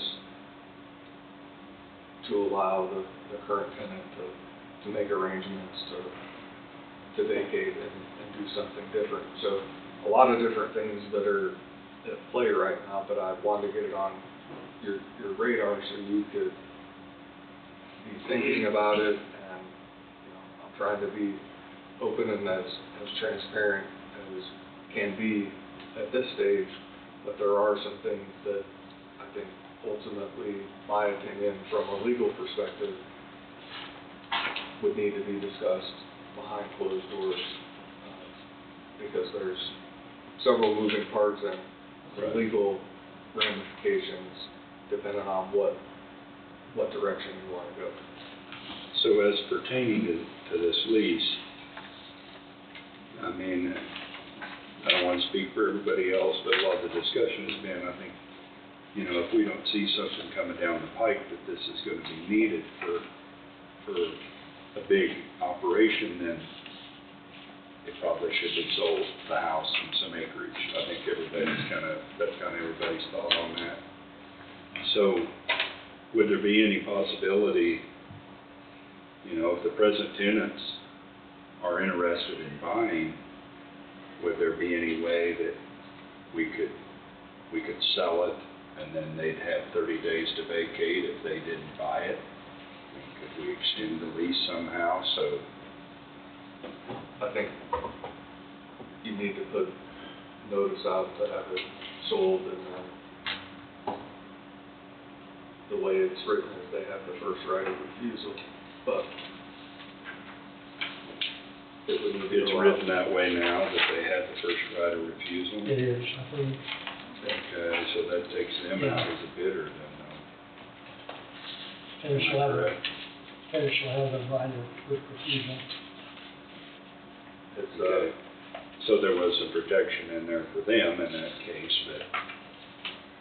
But that right would end on September 1st, right? At the end of this agreement, and we could do what we need to do on that. if we wanted to do something. If they wanted to be one of the bidders that came into the process, they could compete with anybody else that wants the property, or that's looking to That's purchase my the property. concern, kind of, but also would like, in my mind, I don't want to force them out of the premises and then make them go elsewhere and then. Then come back. Yeah, and then I expect see what them you're to be a saying. bidder, if we had some way to give them the option that, We'd have Wait. to work off that September 1st date, and a 30-day lease after that. But Yeah. Looking for a sale date at that. yeah, or if, or extend the lease monthly or something as needed till we got a sale date, or, I'm just tossing out thoughts. I mean, in my mind, we want to keep everybody included in the possibility of trying to be bidders for the property, because it is kind of unique property. I think one of the first things that we have to do is to get our boundaries set to what we want to do on that. I mean, we've got to do that to get the appraisal. Yeah, you're gonna have to get it platted, what we want to keep, what we don't, Right. get an appraisal value on it. Yeah. Don't you think? Yeah. Because I think we need to do something, whether, I know couple months ago, we talked about visiting with Saban about what we could do up there. If he had any other thoughts as far as taking it all the way over to that road, or where we wanted to cut it, or down to that draw. creek, Yeah, right. Yeah, right. I mean, I don't think we've done anything that's true. with that part. Yeah, I mean, to me, it seems most feasible to go right just to the west of that draw. That way, they would have that tree line, that diagonal one on the west, and if we went just east of the tree row on the east side, then whoever buys that house would be assured that they have a good tree line buffer, Right. you might say, and then we'd have to determine how far north we want to go so that lagoon could be moved up the hill. I mean, does that sound feasible at all? Yeah, So I think that's what we have need to determine what we want to get rid of, Right, and then get an appraisal on it and start from there. Yep. That's Yeah. what needs to happen first. Yeah. You heard anything from Dr. Wyatt, or? I was waiting to sort of let things, what I call marinate for a little while and Yeah. see where we are. That might be all up near everything that happened over the weekend. Yeah. Other I think- things may be dealt with now. You essentially have about 60 days until the end of this agreement. Yeah, need to move pretty quick. Yeah, and I don't think things are gonna move that fast, so. That's my concern. Yeah. I doubt we won't be ready to have a sale before then. I wouldn't think. I don't know. Well, Be pushing it. so, Yeah, it would be. and the other side of that coin, and I know there have been people in the past, who've reached out to me who've expressed interest in that property. So I'm not sure what the interest would be, but there may be some. That's number one. But the flip side of that coin is if the original site where the chip fabs were predicted to go, that something goes there and it still becomes an industrial park, I would assume that may impact or change people's perception on whether they want to purchase that property. I know it may be a bad analogy, but it's one I'm going to use. Some people have bought property out and somewhere in the county thinking they're going to be able to go out back and see rolling hills and whatnot, and now they see flashing at night with a wind turbine, and that's not what they had envisioned from the beginning. So I think it needs to be made crystal clear to whatever is going to happen moving forward, that if that is going to happen down the road, that it's going to be made an industrial park to the east of the property, that what it looks like today might not be what it looks like tomorrow. And I don't know how to capture that in a way where if a decision is made to sell and it's sold, let's say, within the next 6 months or before the end of the year, and then a year or 2 years down the road, you end up with multiple establishments, factories, large buildings in the industrial park area. I mean, I'm not sure that people need to know what they're getting into if that's what they want to do, because that's not, it's a high dollar property that could be impacted by what may be put in the future to the east. and I don't, Or to the north. But then again, on the other hand, if you get an industrial park that comes in there and it's vibrant and lucrative, that property value may increase and may become more desirable for the expansion of the industrial park. So, I mean, there's two depends. options there. It depends on who your owner is and what their expectation is, which is why it needs to be tempered from the beginning. So But it does need to be defined, and they need to know the potential that does exist there Right. when they look at it. And that's why it's so important to get that property boundaries. A buffer zone like Wade was talked about, Exactly. kind of. That's my thought, I don't know. Because a few more acres added onto that, if, I guess the way I feel about it, if I had the money to buy that place, a few more acres aren't, Not gonna break. it's not gonna break you. Yeah, exactly. And, you know, if we give them a little room behind there, then that gives them the possibility that they could plant trees back there if they wanted to also. And they got the natural screenings with the tree rows already and.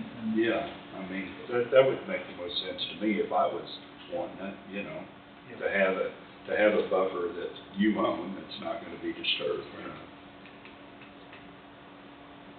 I mention all of what I mentioned, especially with the industrial park, is I've had people talk to me in passing about, since the CHIPS application was denied, that, well, it's a good thing nothing's happening with that property, i.e.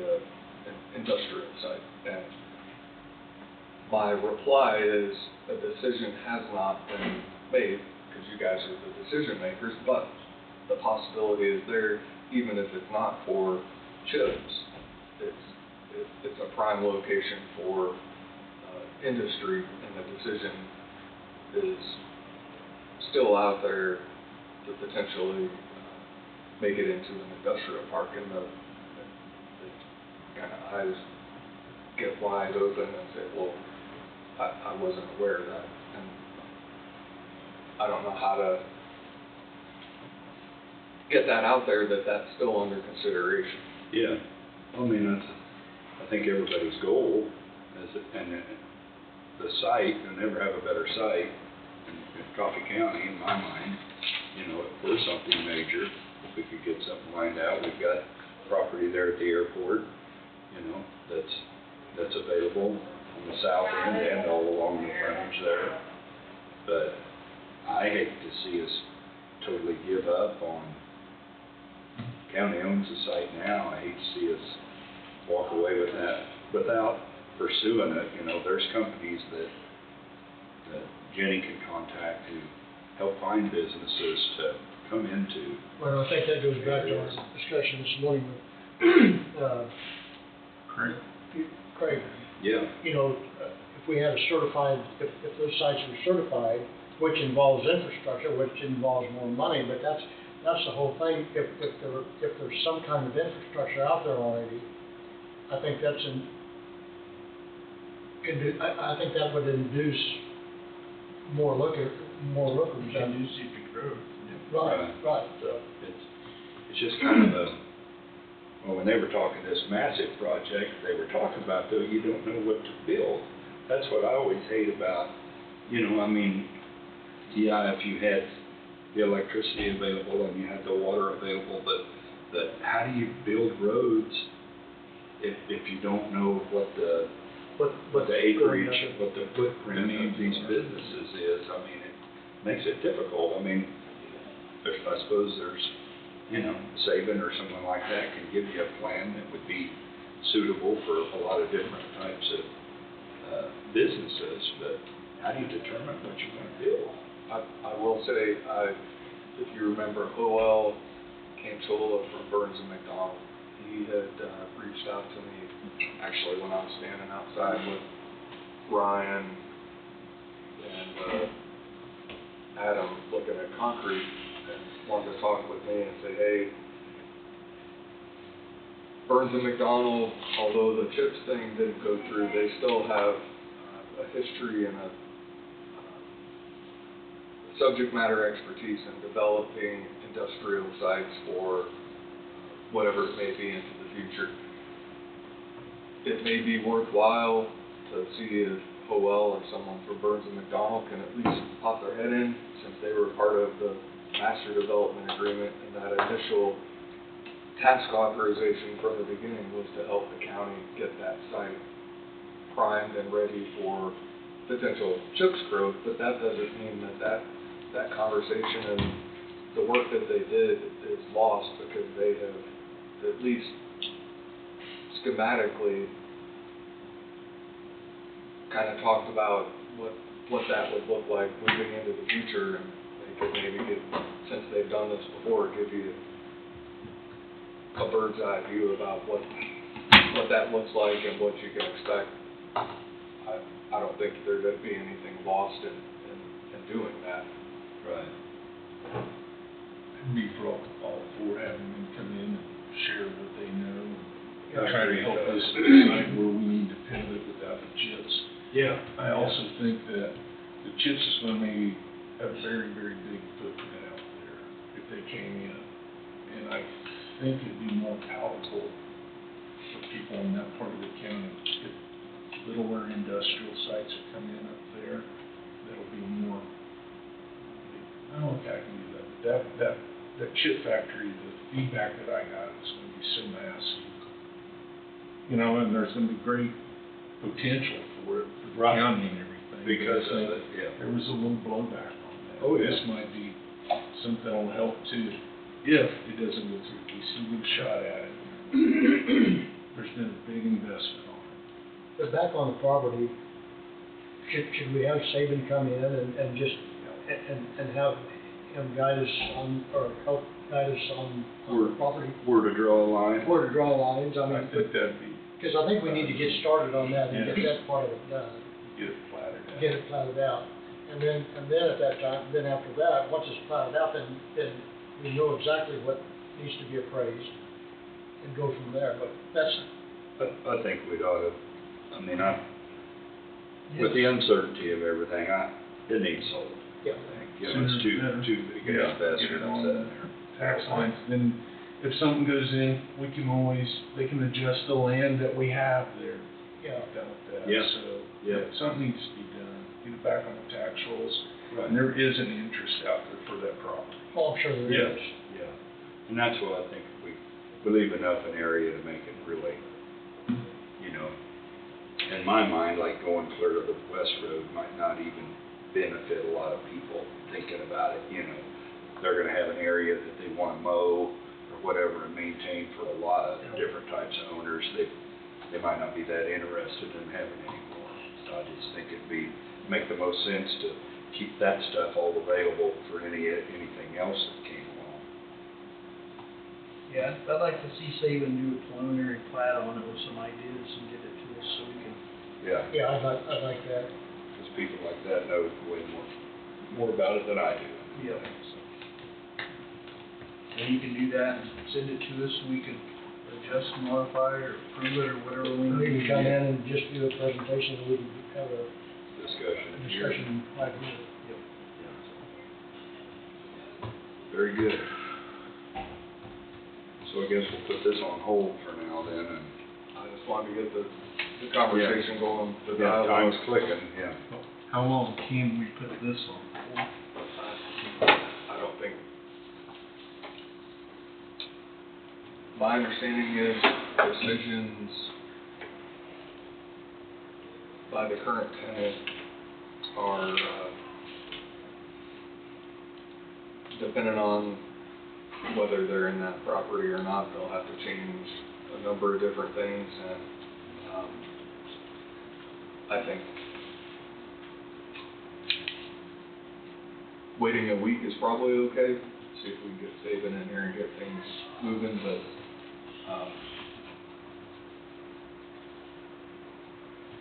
That's an annual lease now? originally it was for a year. But I think that was only done because there's there's a whole section in that basically if the CHIPS would've came through, then it was basically the automatic override, and I mean, realistically, we could even go month to month if we decide to. I'm not sure the current tenant would be satisfied with month to month based on some of their long-term strategic decision-making is the best way I can. But if we maintain the agreement where it is, where they have first right of refusal, you know, Right. basically that's all they've got now, if somebody would have came in. I mean, they didn't even, did they even have that? Yeah, I mean, they do now, but I just mean, I can't remember how it's written. If a chip seal would have came in and we needed it for it, yeah. well, there's an option in there for them to be out, wasn't there? Right. Am I remembering right? With notice. Yeah. So really where we are is if something's gonna change, they need to be provided notice so that they can do what needs to be done on their end, because they have. Yeah, We gotta live somewhere. exactly, but do, So, I mean, I'd sure like to see them buy it, I guess is what my thoughts At a are. good value. Yes, at a good price, you know, a reasonable price. And the way it's written, it's either appraised value or fair market value, whichever is higher. But you have to have it all, the geographic boundaries, what you want it to be before. Exactly. Right. So that, as Mike said, that's the, step number one is getting it. We gotta figure out what we wanna sell. Okay, so are we, if we had it appraised, is that, are we giving the citizens of the county the opportunity to buy it? I mean, typically on something like this, and I'm flexible, I like to see stuff auctioned, so everybody's got an Equal playing field. got the opportunity to be a buyer rather than, you know how the thing is, every time there's a real estate sign and it sits there for months and then you sell it, well then somebody will say, well, if I knew you was gonna sell it that cheap, I'd have bought it, you know, and that's kind of the mentality, and I just like to see that it might be better if it's auctioned, you know, is what my thought is with public property, but. So once that lease expires, the first right thereof expires also. Right. Unless we extended that to them. Correct. Would we? I don't.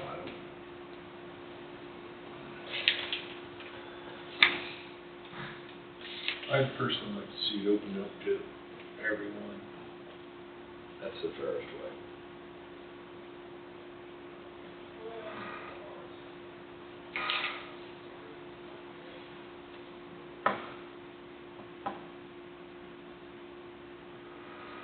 So, should we see if we can get a hold of Saban and run by him what we're thinking of including those tree lines and far enough north to move the lagoon, give them a little more space behind maybe.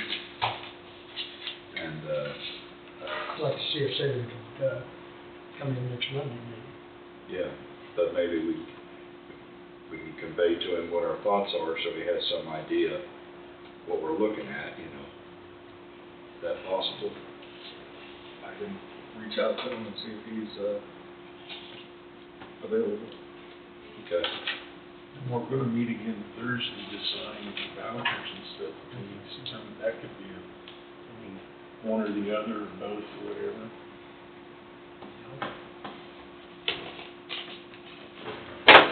More than my stack of stuff. I should have a map. Yeah, I've got one too. In your stack of I'm pretty stuff. sure, yeah. We do have checks and vouchers. Yeah. Boy, And that's throwing another wrench in my, I've forgotten that. this month is gone. The hay trucker's sick and, yeah. I'll work it Yeah, out. that's it, reach out to them, we either have them come down, or if you can't, maybe send us something preliminarily, or something we can start with to get this going. Yeah. Yeah, because we've talked about it the last Couple months, couple months, and nothing to do, we just need to get done. this part of it done, and then go from there. and then you're gonna have a little time for an appraiser to come in there and assess it, and, Yeah. and you just go. What about, Burns and McDonald, having somebody, see if they can come in, maybe same time?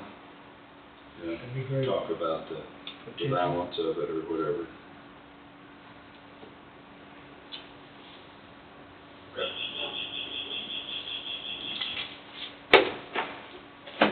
I'll reach out to them. Very good. That's all I had. That was Okay. quite a bit, it seems like. So what do we wanna do? Do we wanna do our round table, and then I've got few checks and vouchers here, and then I guess we need to work on our budget books, and Yeah. is that okay? We leave that till last?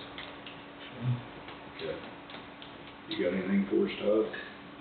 I went to the city council meeting, it was Monday or Tuesday. They were having, they had their architect come in that was gonna do the dam. Well, he didn't have bids, but what he did have was based off the 23 bids, and he allowed for inflation. He increased them. There was 2 bids he had.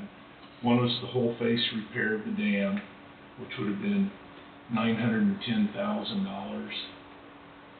Is that with the adjusted? That's adjusted, yes.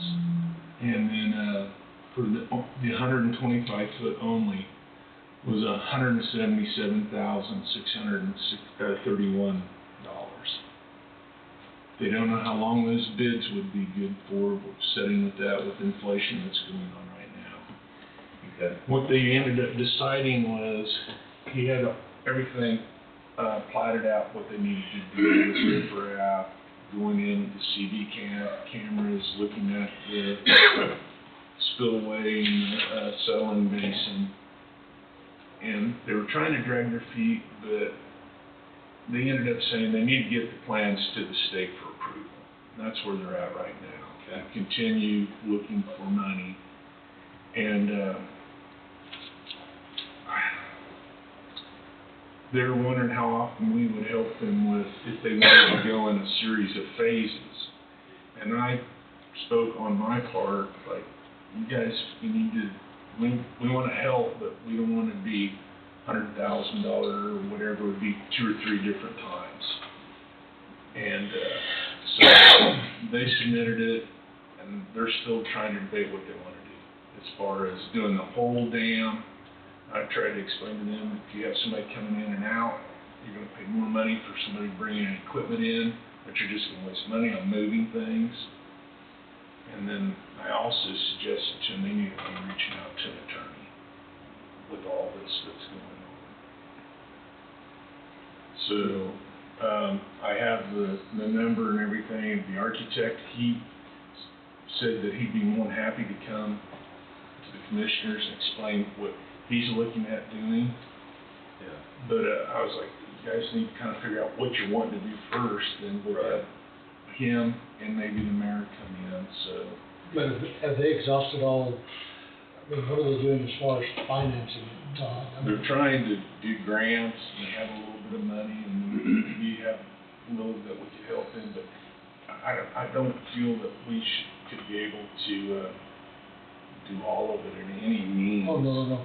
And then also, when I read through, that trails manual that Jenny gave me for the county trails, it seems like there's other communities in here who are wanting to build fishing lakes and stuff, so I'm sure we might get hit by that, so we need to remember to take those things into consideration too. Yeah. Oh, I'm sorry I didn't make it. I That's intended to come, but I had I something mean, it come wasn't up. as big a deal as it was last time, so. Yeah, I just wanted to show her support for it. So they've looked and they know what the minimum is that they have to do, Yeah. but now discussing whether to try to come up with the plan to do the whole thing. I mean, obviously that'd be the best, but Cece and I went out there and drove around, that's pretty nice out there. And they'll be having the new trails in it, and they said that if they just did the one phase where they did the 125 feet, it'd probably be a 6-month project.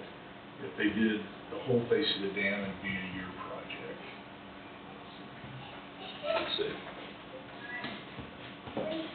They still got a lot of stuff to answer on their own too. And they're up against the deadline, they should be having this rolling by January 1. Yeah, so they have any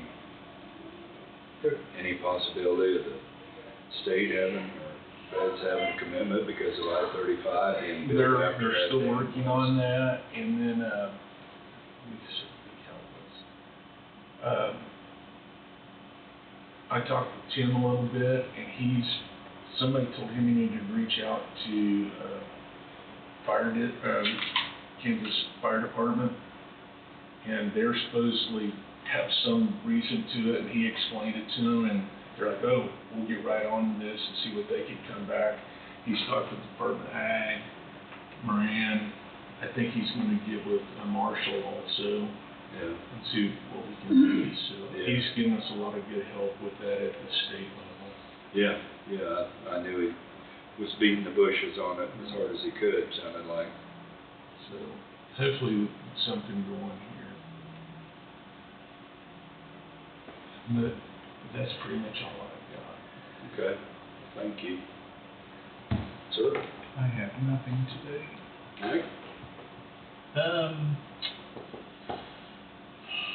Bob Salazar called me Saturday morning about the building downtown Maribel's.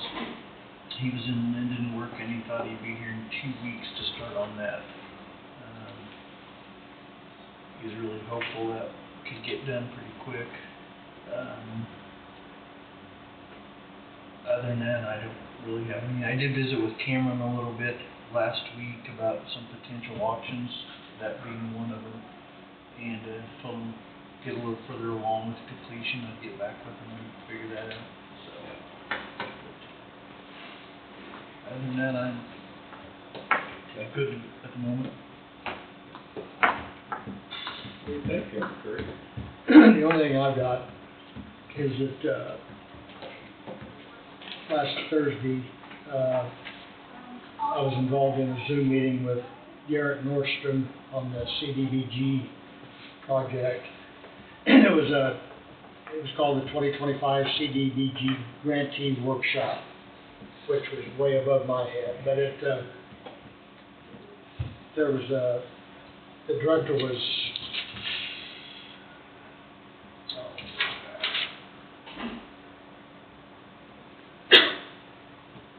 Didn't ever get back with you, I was gonna call you and ask you how that went. Jason Teal was the project manager, so he directed the meeting. There were 6 other people that involved different parts of that grant. Garrett's company takes care of all that. But, and when Garrett called me, he said, I could do this in about 10 minutes, and he said it's going to take about an hour, hour and a half, and that's what it did take. But they explained all the proceedings of the grant process and what needed to be done and so forth. I mean, it was interesting, but there was just a lot of stuff. And this is for the preschool. That's for the preschool at League. And it was just their procedure. It was the Kansas Department of Commerce's procedure in doing this. And I mean, everything's going well. Garrett is taking care of everything, but I was involved in that for what it's worth. Like I say, it was an hour and a half. And that's all I've got. I don't have anything else. Okay. I don't think I've got anything that we haven't already talked about. So, did Angie have anything for you to share? No, but I think she's on her way back, so she might have. Okay, that's what I was hoping, maybe we'd work on these and Yep. she'd be back She should be back anytime. before we got to, so we can ask her that after we get done, but we need to work on our budget book, so. Yep. So, I can go get those and bring them out so they're ready for you guys.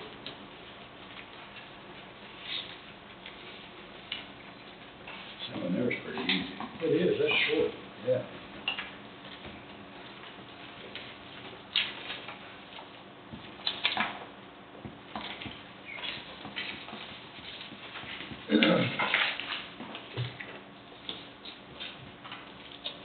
Thank you.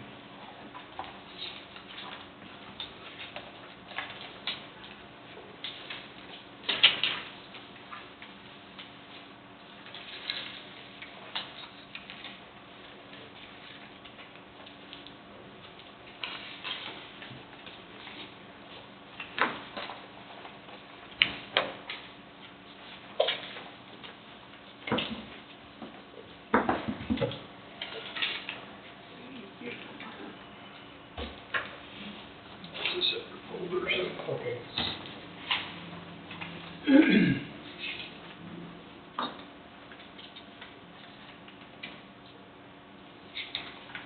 We're kind of boring now. I agree.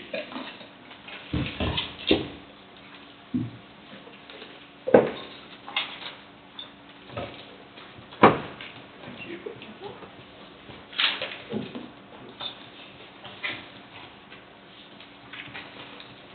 Sticky there that went flying. Yeah, so that's,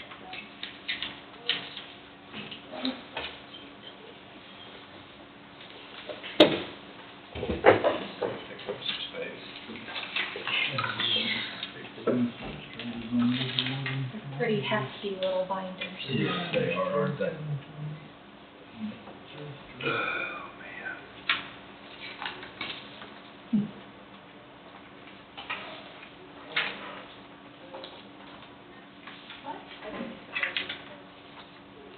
Just getting ready to.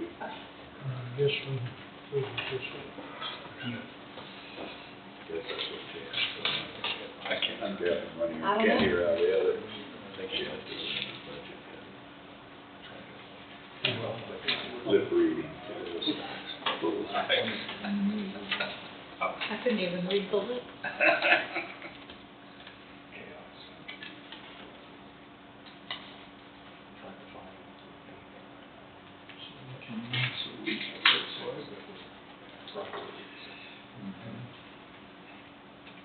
Is that what they charge just to show up? I think that's the underground people. Oh. That's the reason. I mean, it's like poetry stuff.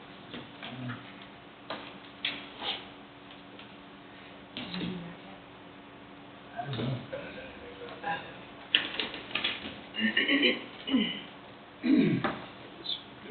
Maybe they special 4 or 5 weeks of supplies there. Maybe I should do this first. Before we get into that. Up the mats, they probably I change mean, that. it'll be coincide with The door budget mats. stuff too. Yeah.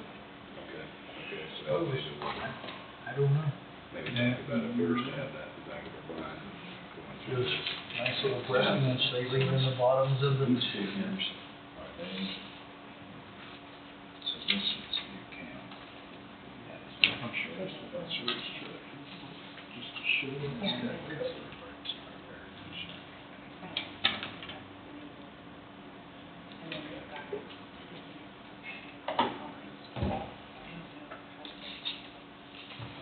Okay, that one there is the last one for the. Oh, okay, that was fine. Pack it over. The biggie. The biggie. Yeah, they bought some gas or something, it looks like. Right, yeah, so that's right. We can pay. I'm just saying. What's this fitness equipment weigh? This for the jail? What's the name of the place? Mid-States Fitness Equipment. Yeah. Is that for all the Yeah. weight machines and? I'm just gonna walk up to It's part of that FF&E. So this is. That is going with This is just one deal. whoever it is that they wanted the county to go with. That's not split out separately, that's all under. Tom checked with the high school to see where they got their equipment, and that's who they got their equipment through, and that ended up being about That's not cheap. $20,000 less. per board than what the original quote was. But then they got it built down here where it all got paid from. Diversion. Well, that's the You question. see, Yeah, like if there's income. Yeah, I pulled up, Yeah, so that's. Then you would think we'd already. should be $10,000 from diversion. Theoretically. If that's a goal, but, yeah.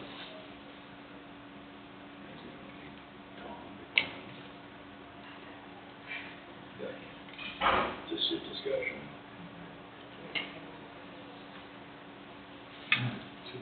This is Steve Casser.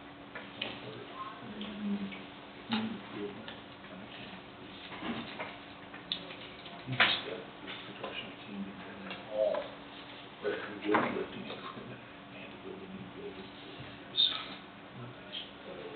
Good problem to have.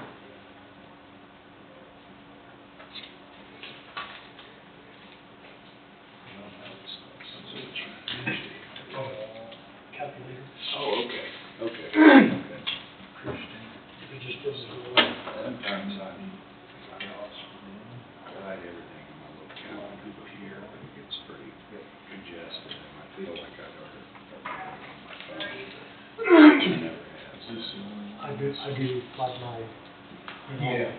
Put the dates on Yeah, there this is on all, my phone. this is Uh, all. But by the this same one token, when I folder. get home, I put it on my calendar. I see, yeah, the calendar at home. Yeah.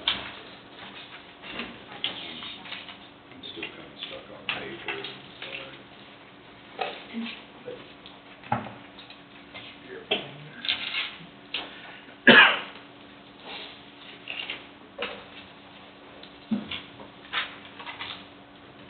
Yeah, just for, on the increased evaluation of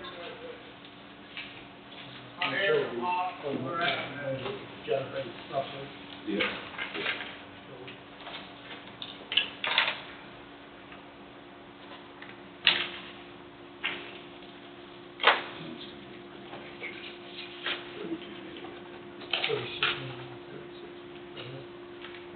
Yeah, pretty, Increase on, and that's tax dollars, right? That's valuation.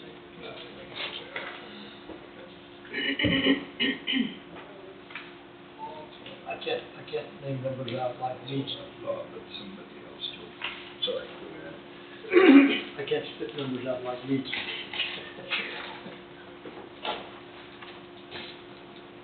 You teach. Well, sometimes. Just depends if you wanna be fact checked. That's true. I'd have to be fact checked.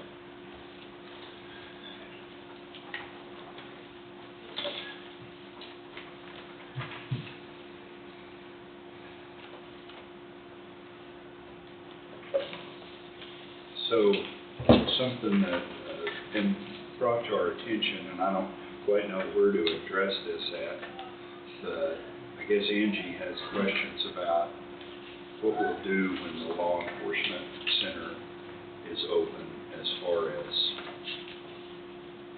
and I'm not aware of how this works now, like the jail we have now, how's that all funded? You know, we've got, different expenses here, like MG Networks is $7,700. That's, is this all pretty much for, That's for the new phones. okay, So I didn't know if that needs to come out of the jail fund, or if it needs to come out of courthouse general, or where. This year's budget, I mean, did Tom budget for operation of the jail for the last half of the year? Is that what you mean, whether it's gonna come out of his budget, or it's just coming out of the Yeah, I don't courthouse know. general, or? or like when we start housing prisoners? I mean, do we need a separate line item or anything for that hopeful income that we're gonna have? I mean, do we need, I guess the question is, do we need to do something different with the lines on the, Can we get him up here to move this? be okay? I think I mean, That probably would be a good idea. The new phones, the new phones should have been budgeted as part of that project, because all they're doing is switching the phones from the existing building to the new building. So for technology. Right. Okay. So they were part of that entire project, because it happened with the county attorney's office too. Okay. And I didn't have them put new phones in until we moved over to the new building. So that would have already been a part of that, Okay. that project. I would encourage you though, for Tom, to talk to you about, he's, talked to the Lynn County Sheriff and can probably provide some guidance on what they did. My understanding is they had you probably will have to have a line item that purely tracks when that time comes, federal inmates, because those are part of the taxable bonds, and you're gonna want that to be something that you can differentiate from non-federal inmates. And then maybe under the canopy or umbrellas, jail inmate fund, where that revenue that's being generated will hopefully, if it's in line with what happened in Lynn County, it will pay for the bond plus some of the operating expenses. And how that is all set up, I don't know anything about Angie's side of it, creating accounts, but something Right. that will be the jail operation fund. And that's, I don't know either, and this, obviously, we're talking for a budget, we're talking about next year, but Sure. just trying to determine some, it's above my pay grade, okay? But trying to determine what we need to set up as far as line items, you might say. Yeah.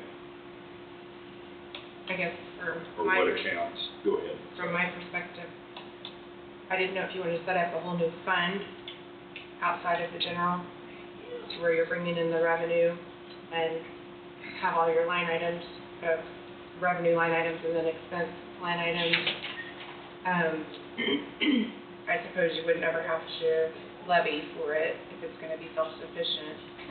But then questions I have are, like, is it gonna be self-sufficient on its own as far as the building? Anything needs to be done as far as the building, or is that something we would need to budget for on this side? There's, then utilities, are those gonna be done through the law enforcement center, or are those gonna be done through the courthouse general? I don't know. And with next year, Sure. I would assume, and this is just me talking myself, there's gonna be a period of time where the county's gonna have to cover it until it's fully up and operational. But relying on inmate funds to fund, I'm not sure if that's the best practice, because there will probably need to be some cushion built in by the county, just in case. But it's expected or anticipated that inmates being housed from other counties will pay for the lion's share of the operating expenses, would be my guess. Right. But can you say that with absolute certainty? Absolutely not. Yeah. I'm sure Tom has a plan and can provide you more context and detail. I know he and I have talked about it some, but now's the time to do that so you can plan appropriately. Okay.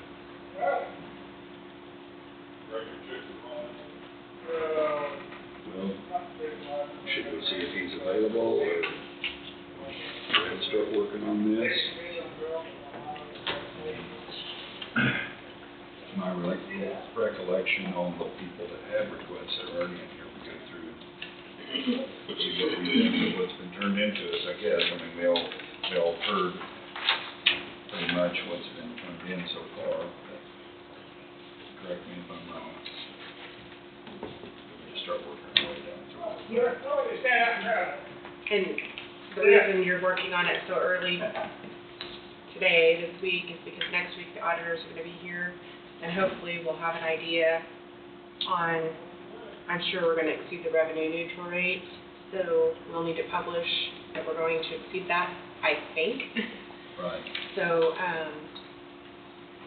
anyway, and so as long as you guys go through these numbers and are okay with the numbers, I will plug them into the spreadsheet, which then I will send back to the auditors, so they'll have it ready for next week in the draft. So, and then you can still make changes and all that. If we started on it today and we can work on it Thursday also. Yeah, if we could complete it by Thursday at least, that you've looked at every budget. Okay.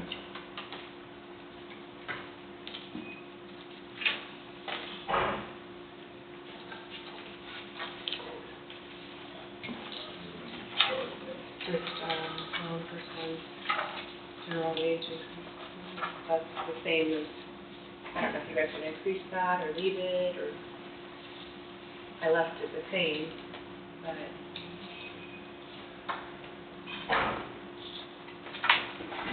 Contractual, that's outside people.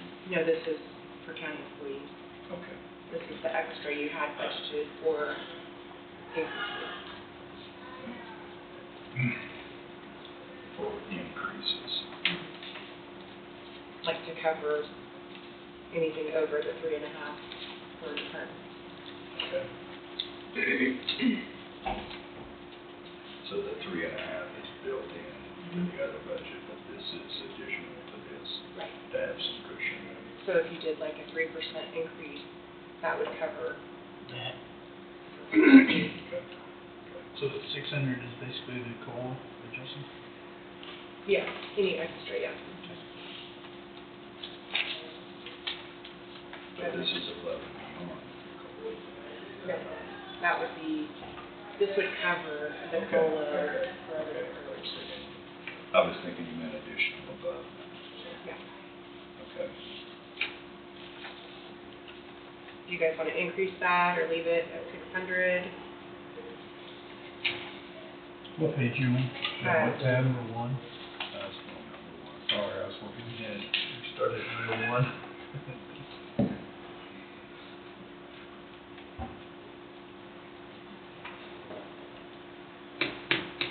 I'd probably be good with just leaving it like it is. Do you think it's sufficient? I'm sorry, we've got to, Yep. got to rely on a lot of the history that you know about this to that point. And the next commission, I didn't change that because you guys spent 312 in 2024 and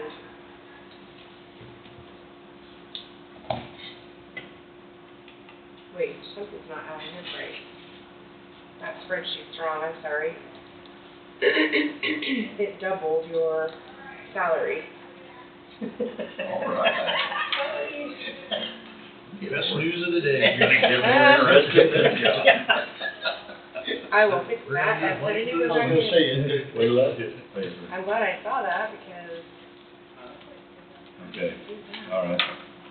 So that should have been the same number down below as it is up at the top then, correct? It would actually be 172,700 is your new number. With this 12. Yeah. 12, so. Yeah.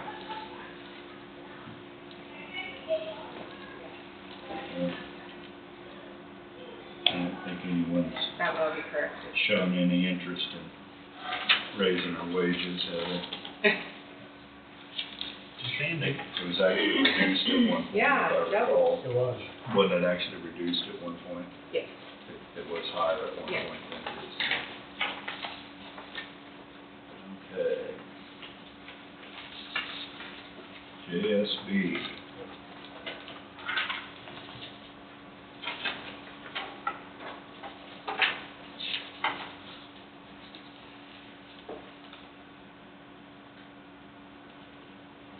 And we brought this in for this, is that right?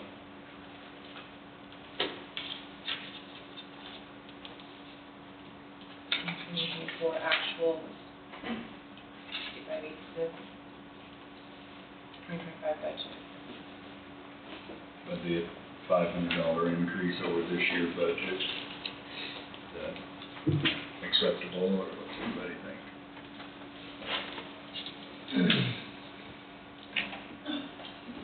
About 2.5%, okay. I'm good with that. that's pretty normal. That's,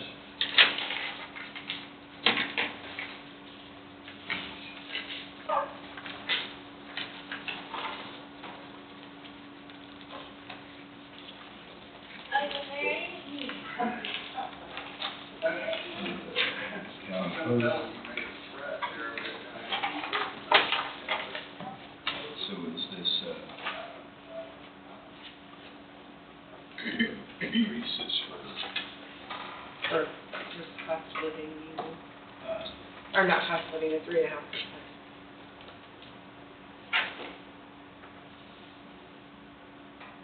And or any, like, if I have a person leave and they move a step or two up because they take a new position, okay. This reflects that.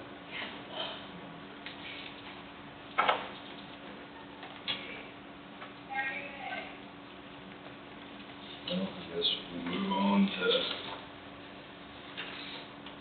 election. You've got some additional expenses there, I assume. yeah, next year's a big election, so we have lots of expenses.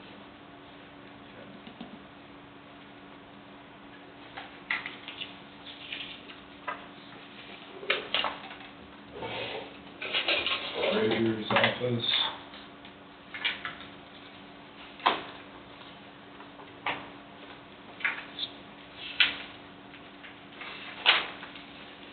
He got this,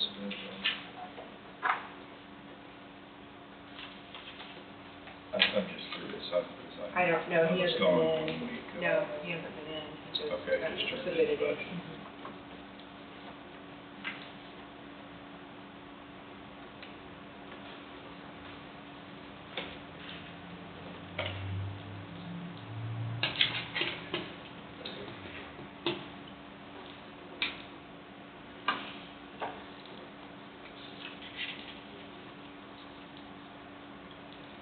So I guess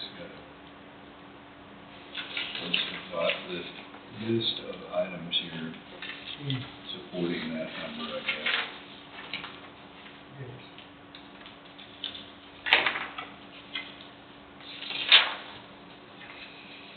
Anybody want to talk to him about that, or we want to move on?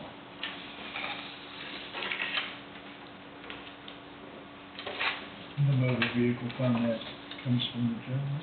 I know it's a separate fund. I know, but it's listed there. I mean, does it,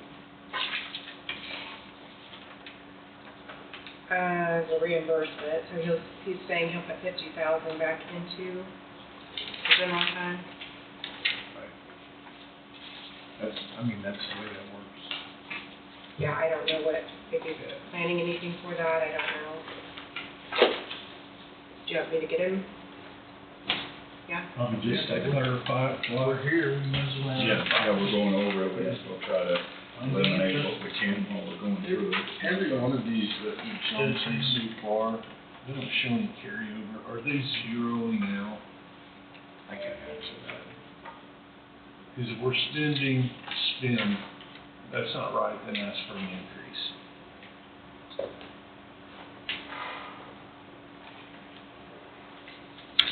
Or they're not putting down their carryover. Be a good question. It's gonna take a lot of time, so I think they transfer some money to general. If they don't, we'll ask. If they don't spend it all, does it go back to the general fund for the year? I guess the question is, are they starting at zero? Let's start. We'll ask Jeff or Richard. Good morning, Richard. Or Greetings. Good afternoon, I guess. Yeah, we're afternoon now. Question was just on the budget form, the motor vehicle fund, it's listed under reimbursement. How exactly does that work?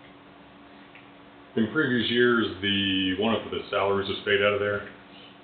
And so then that money usually comes back here anyway because it's part of my pay, but all the extra comes in here to offset anything extra in order to not just, because no one really is entirely motor vehicle anymore. So rather than have it confusing and say, okay, everybody's going to get $10,000 out of this towards their salary, It's just the end of the year, we transfer over, it'd be close to $100,000. Between 90 and 100. And goes into your fund. It would offset whatever's in the treasurer's fund, but it goes back to general. Normally it's 20, but because we're not paying out an extra salary plus all the benefits, 90 is a good guess. I don't know what it was down. That's Can't remember. 50,000. Yeah, it's easily 50. Okay.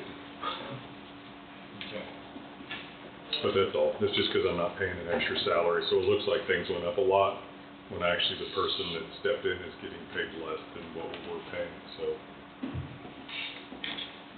The budget's actually less than previous years. And the rest of this looks like you've just kind of got line items of how you arrived at your figure, correct? Yeah. Okay. Only question I had. Good. Yep. Okay. I was like thinking hard stuff. Just want to make sure I don't leave before he has any questions.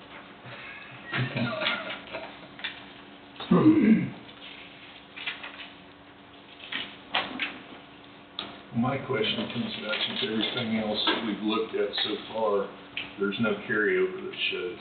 Is everything zeroed out every year? I usually don't carry anything over. I mean, these are all the budgets that line items. Okay. There's usually a required total amount that's cash carryover that's listed on the budget. And so when I go to prepare the year-end transfers for the board, I usually try to take as much as I can to transfer out into reserves, leaving that cash carryover that's determined by the auditors when they prepare the budget. So that goes back to the general. It remains in the general account. But we don't get to see the amounts per department, especially when there's an increase in their department. On the general fund, it's a big pot, and there's lots of little departments in there, I understand that. and But with the little ones, but on each one of these, there shows no carryover. And you're saying it's transferred in, is there any way we can tell what's transferred into the general from each department? at the end of the year, I can show you. But from 24, 25, we can't see that?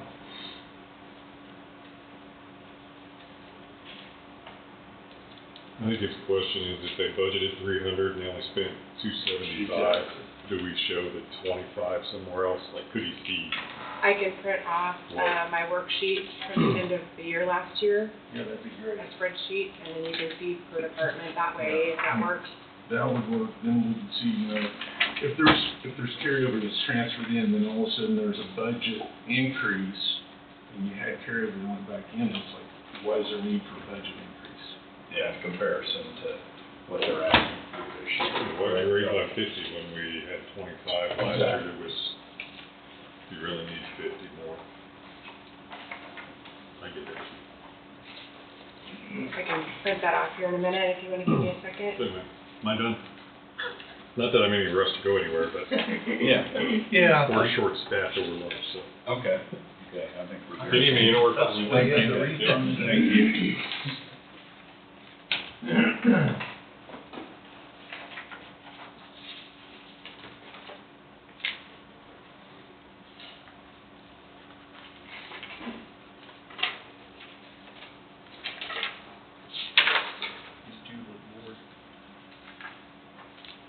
So we wanna The batteries are dead, they're bored.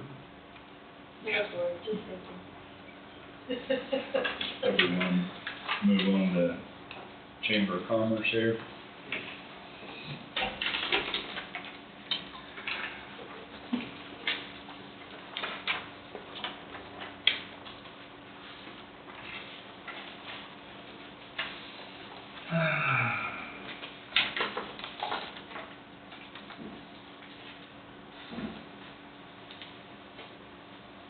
Never been carryover. Yeah.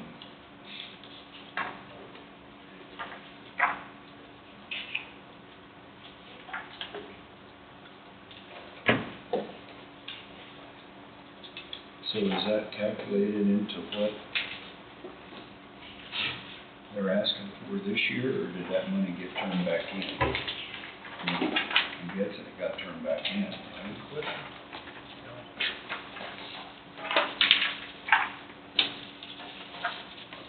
Thank you.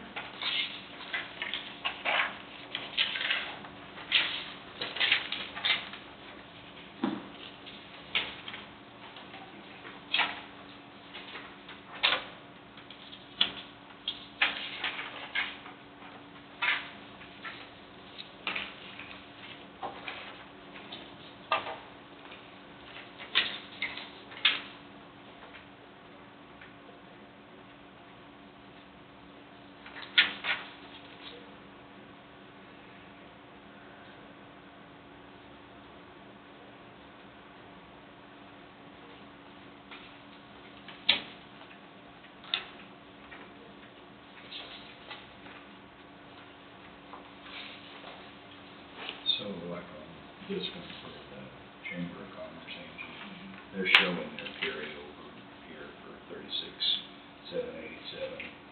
So that money was basically turned back in. They would have kept it in their So that's, fund. so that's reflected, so that's reflected in what they're asking for. So like it would have been 100. Not sure. Not really, well, I mean, I So- guess part of that 66 could be the 36,787. But they never returned any money to the town, if that makes sense. Okay. And they're estimating they'll have 20,000 reimbursements and the carryover this next year of 9,667. Okay.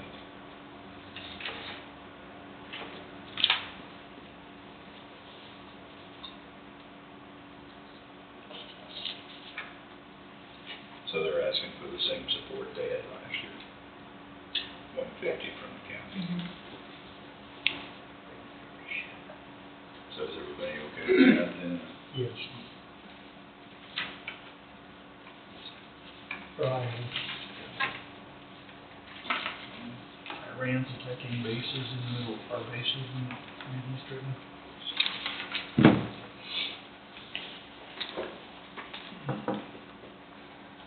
I will say something real quick here, as you're looking at this. Because I do the year-end transfers and watch all of the departments and everything, you'll see that I did have extra transfers out under mine. There's a lot of times that my money has covered another department in the general fund. So it's not that I was going to use that money for anything for myself or my office, but whatever extra I would have, I try to transfer it all, because there are some departments that have gone in the red before. So That's I've kind of used that to help. right. to cover that. Yeah.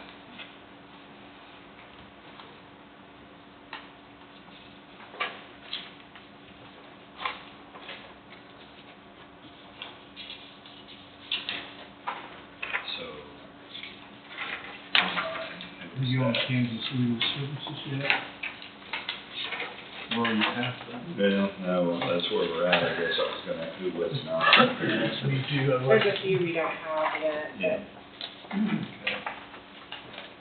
well, I told them they're requesting 12.5, but they don't have, there's not the form in there, so. I can make a form. I mean, it doesn't matter to me, as long as you know it's 12.5. So it's, How much was theirs last year? 10, is that what he said? 12,000, I think. I think they were only wanting 500 more. Yeah, I think that's what he was saying. I can tell you on that too. Yeah, there's 12,000 written on the second page. yeah, I guess I'm not good with that, if everybody else is. Yeah. Okay. Deal. 11. Yeah. He's supposed to be tab 10. Oh, probably me. Well, where you at? I should have it by the end of the week. Oh, it is you. Yep. I was just kidding. Nothing. I'll tell you, if you look at your year-end transfers, the attorney, We're waiting on Wayne. that there were if I remember right, the total left in my county attorney budget was somewhere in the neighborhood of 30-some thousand. I requested 15,000 in equipment reserve money because of moving into the new facility and mainly equipment there, but the rest of it went back into the general. Thank you.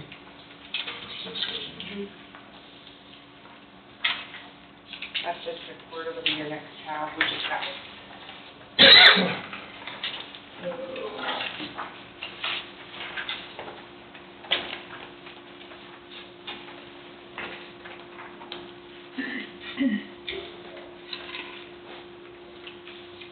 Which one is this? Oh, I'm sorry, it'll be tab 13. Okay. Yeah, tab 13.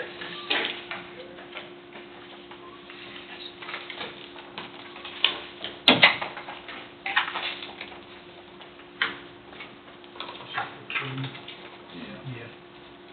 Moving sheets again. So Angie, this sheet that you give us here, this is showing what was in your budget that transferred out. Like you've got 15,000 in capital improvements, and that's a total reserve funds. That's 15,000 that you transferred out. This on yours? Okay. Yeah, at the top is the name of each fund and the balance that was prior to the transfers, and then below I have the departments, and then the very bottom are funds Right. that we transferred out to those specific reserve funds, and then it shows you your total balance. And I know it says draft on it because this is just my working copy, That's but fine. we create all the resolutions off of this. Okay. So I guess we were at mental wellness, I guess.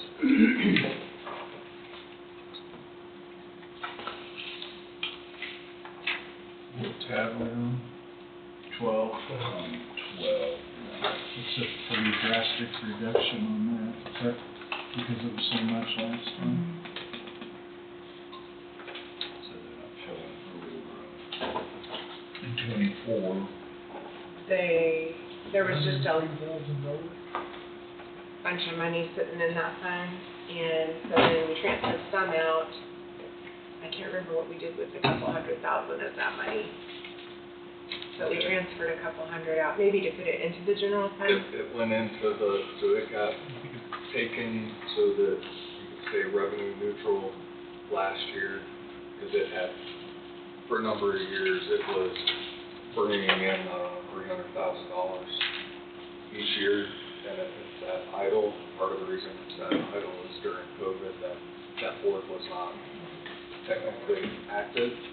It's active now, so I anticipate you'll be seeing requests come from that board for different monetary requests. So everybody okay to move on then? 13. This is,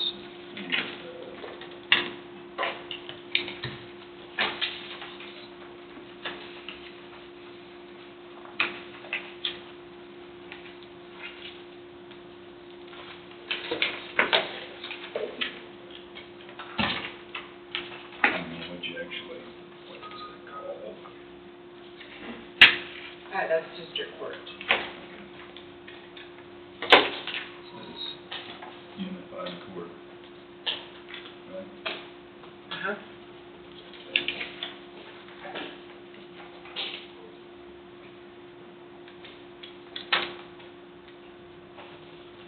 So,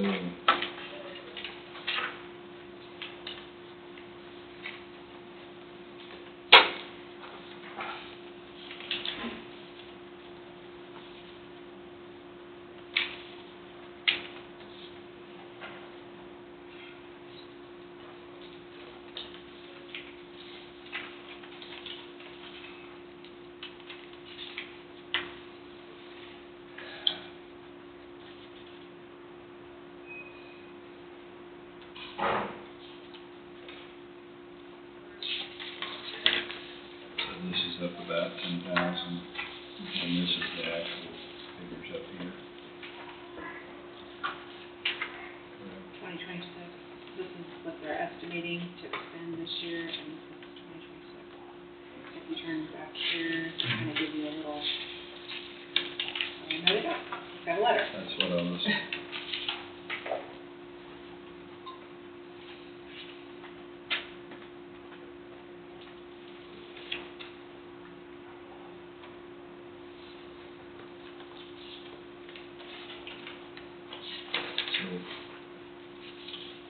Wade, I guess that's something, how should I say, it's really negotiable or not?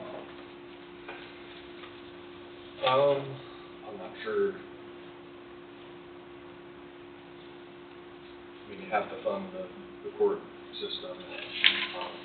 Front cover sheet is the statute that talks about it.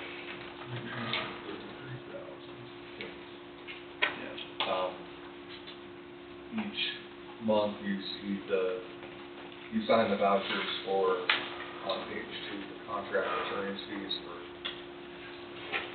misdemeanor and juvenile traffic court representation.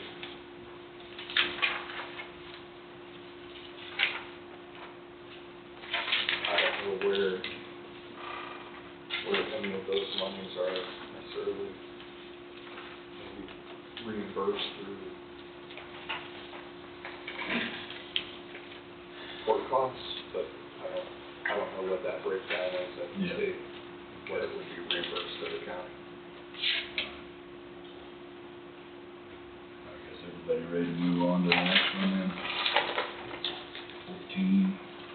Okay, I just handed out a little spreadsheet for you. It says asphalt, equipment, special bridge, and landfill equipment. That is what Road and Bridge has given us. I need to,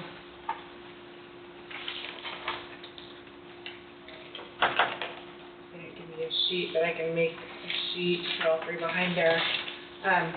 So on the asphalt, previous years, past due was 1.5 million.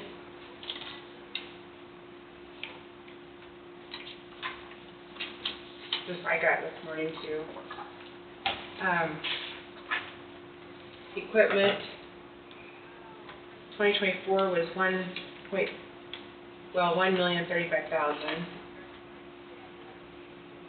And then this year they budgeted 1.7 million. But I'll make a sheet for you. And then Special Bridge, they budgeted 116,030, and that was in 2024. And then this year, nothing. And then for 2026, they're asking the 350,000. But they cut that last year, along with cutting some out of And we took asphalt. like 100,000 out of asphalt, or $1 million out of bridge, and $500,000 out of the asphalt last year, didn't we? We did. Which, So if you want to just have that for now, I'll make you some sheets for those. okay. So this one. Going to 16, courthouse. Whoops. 15, I'm sorry. So I need to probably redo this, because last year we went in the red a little bit on courthouse. And with not knowing expenses for the jail, the new law enforcement center, probably need to, I don't know, double it. Take some more figuring on that, and I don't know the square footage of that building. It looks like it's bigger than this one. yeah.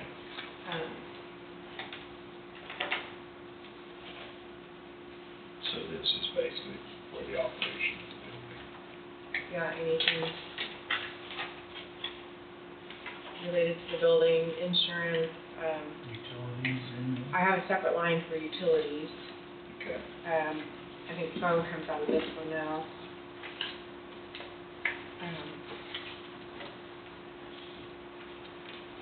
Yeah, there's just a lot of other expenses that I guess I don't know what to budget for the building, so like I said, I don't know if I should double it or go double and a half. I don't know. Surely you wouldn't have to double the capital outlay as far as the new building goes, since everything's new and there should be taken care of, I would hope. So the other two, maybe?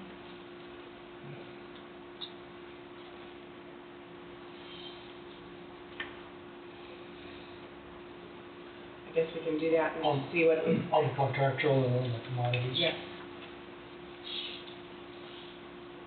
I would probably double.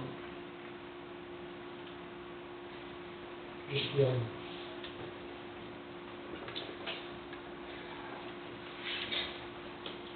Yes. For the first year on the new building, everything's under a warranty, so anything with the building as far as equipment and whatnot will be covered for that first year, if that's any help.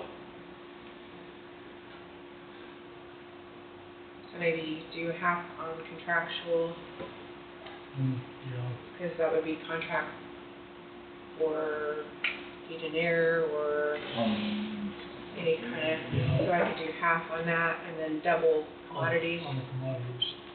Sounds good. Yeah. Yeah, I wasn't thinking about the buildings under warranties. Yeah, Yeah. that's why I thought I'd mention that, because Yeah. I think that's an important thing It to know is. It is. for the budget. You want to redo this sheet again? I'll redo this. Okay. I'm sorry, I just don't know what to budget. No, that's Well, good. I don't think anybody knows right now. Yeah. It doesn't. Yeah, until we get into operation and See where it's we see what's going. So 16 is wellness, I guess, it's not here yet. I'm waiting on that Pardon? one. I am waiting on that Okay. one. Okay, 17, the next one's capital outlay. We cut completely last year because of trying to lower the mill levy, and that did hurt us because we needed some of that money to do projects around. So, this is what we used to budget with the 1.2. I don't know if that's what you want to do again.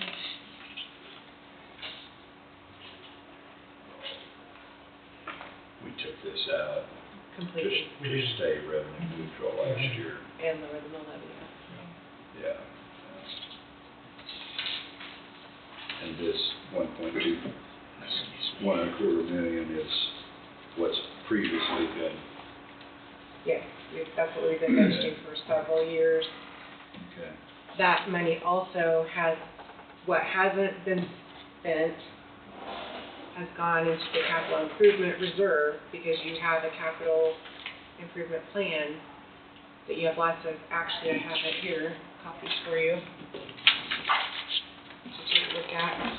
You have radios and things like that, and this also funds that for future capital projects.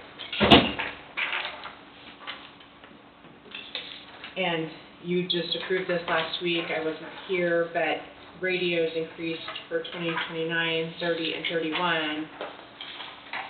And we won't have enough money in there if we don't keep up with it. Yeah. So I guess I'm in favor of doing that, When we took it out last year, I think it needs to be reinstated.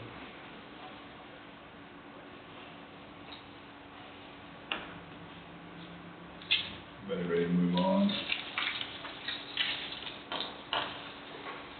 18, tech training equipment, so. Well,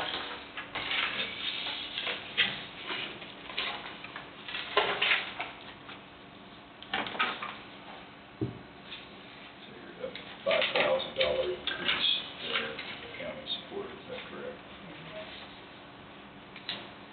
which that's what I used to buy a lot of equipment from. It's about 2%.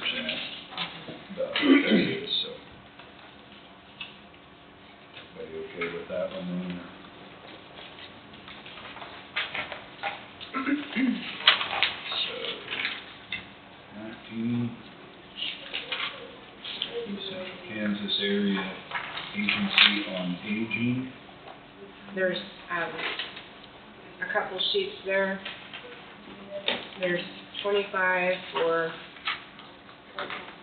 East Central Kansas Area Agency on Aging, and then there's another one for the nutrition program right behind, which they're keeping their budget the same. And then right behind that in the same tab, because it all comes out of the same fund, is,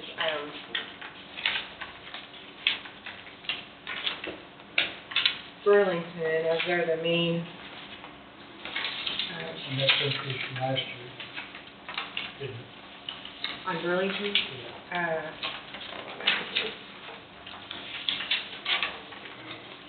Let me find it here. So last year was 41,000. 11,000 increase. Yeah, and I'm not sure what they, There's a, yeah, you're on it right there, they tell you what they're gonna do. This one. Yeah.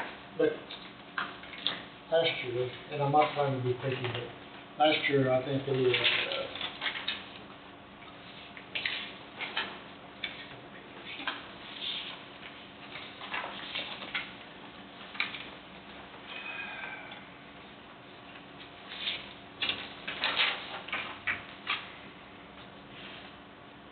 were going to have, new sidewalks.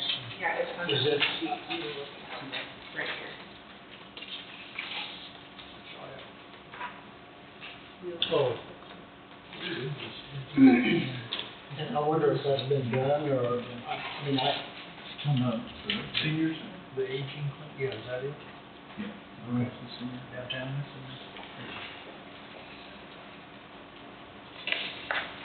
I question that one.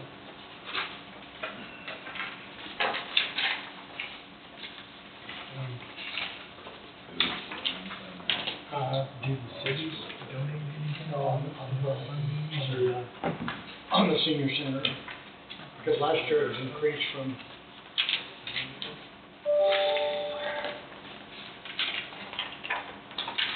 Angie, do you know if the cities contribute anything towards their budget? I don't. no, they don't. They don't? Because this is, this has to do with, council of the aging. But last year was an increase of 30. It was an increase of 32,000, and now this year it's an increase to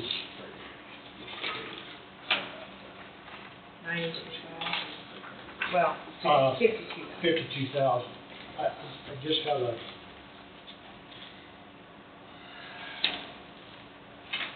Maybe I shouldn't be. No, it's a lot.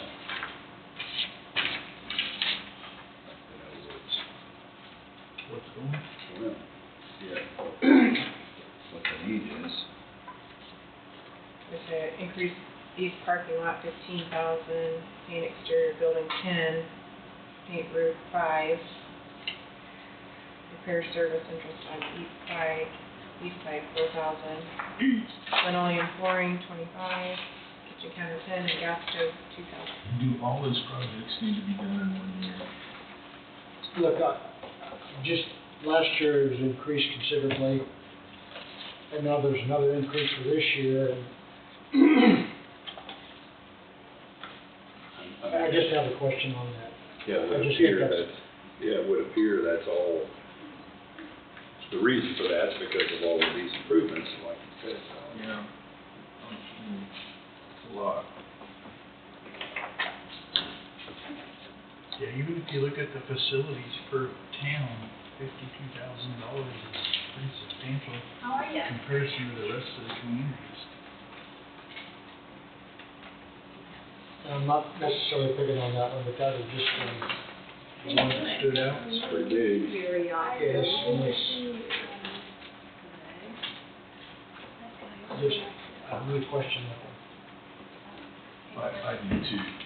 Just, yeah. Look, we've always given the community centers, not the community, it's a, Senior citizens. senior centers. We've always helped them with whatever they needed. it just stands out that that's really a big, for 2 years now. Yeah. So, And if you look on this one page here at the bottom, it has carryover from previous year. I just, That's from Gridley. and what this does is that they, each center will submit their budget to the local council of the aging, and then the council of the aging get that funds, and then they disperse out of that. I think that's right. but this 52 is dedicated for Burlington. That's correct. That's correct. That's not going to be dispersed, other than to them. Well, it'll be dispersed to them, because this total budget is from the Coffee County Council of the Aging. In other words, we got 1, 2, 3, 4, 5.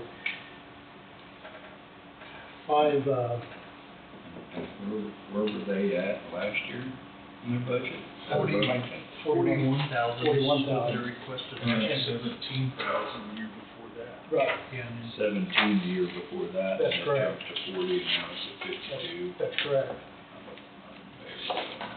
I'm just, Yeah. well, The last year they came in, I believe, and they said they got a new group of people in there. And They did. if I remember right, they were trying to do a lot of remodeling and try to get it to where more people would use it. Yeah, and I'm sure maybe they had some catch-up work to do, but, I think they did, but. yeah. I just think we need to visit that a little bit. Yeah, it's a lot all at once. Yeah. Yeah. Could they come in with each individual project and request funds through community improvement, as some of the other places do? And that's a way to cut some of those costs. For at least Burlington, your parking lot is 15,000, painting 10,000, paint the roof 5,000. Add all that up, and for each project come in and say, here's our request. Well, except community improvement in the past, generally, is that for some stuff that pops up that they don't expect to pay for? Yeah. And these are actually things, projects are planned. They already have. And Yeah. But see, last year, the increase was to 15,000 for wheelchair access ramp, and then 10,000 to paint the outside of the building. And this year, paint exterior. I just think, Do they get any funding from the city? no, It's all county. if it were a community center, then that's, if it's a community center, then that would be funded from the city itself. Okay. Just like Lebo, Right, we have 2 of them. right. This is through the Council of the Aging, the food program, and, I mean, that's where they base that out of. So it's county funded. I think I'm telling you right, Todd. But the increase on that budget it just stands out. It's kind of out of whack with all the other It is. budget It is. requests we've seen. So Well, and then they had a big expenditure last year. I'm with you guys on that. So do you know anything about that Meals on Wheels program is ran out of there, isn't it? That's correct. That's all, and that's, Is it separate from the community building, or does this funding fund the Meals on Wheels? Meals on Wheels it's directly out of Ottawa is where the office is. And so, yes, they've got, the Meals on Wheels program is ran out of that, and that's supported out of, So they just basically use their building? to yeah, do they've got warming, the yes, kitchen in there? yes. And so, Council of the Aging provide personnel in there to do that. Okay. I didn't know if Is that that was making part of. sense? Yeah, yeah. So I think I'm telling you right. they just basically use their building to do the services? Right. And each community building, or each senior housing, or senior center, Thank you, Mark. So- Have, you know, they have programs going on, or like Waverly, a group may come in at night and play cards, or every Wednesday, activities, and I can't say the date or days, but they have, meals for I mean, you can sign up to go in and eat it. It's just a social, social thing. Anyway, I just questioned that. I would add to kind of what Wade was talking about earlier, that I think there was a time, when I go back in history, that the hospital had some capital outlay projects that they needed done and weren't going to be able to afford to do those. And I know we had used community improvement to help, if we had to provide invoice and come in and request. So that's been many years ago, but. Sure. So, I mean, you could, I mean, I'm sure these things that they have listed probably all need done, but I'd like to see maybe when they get to that point of doing it, they come in with an estimate and say, hey, I got an estimate to paint the roof. It's,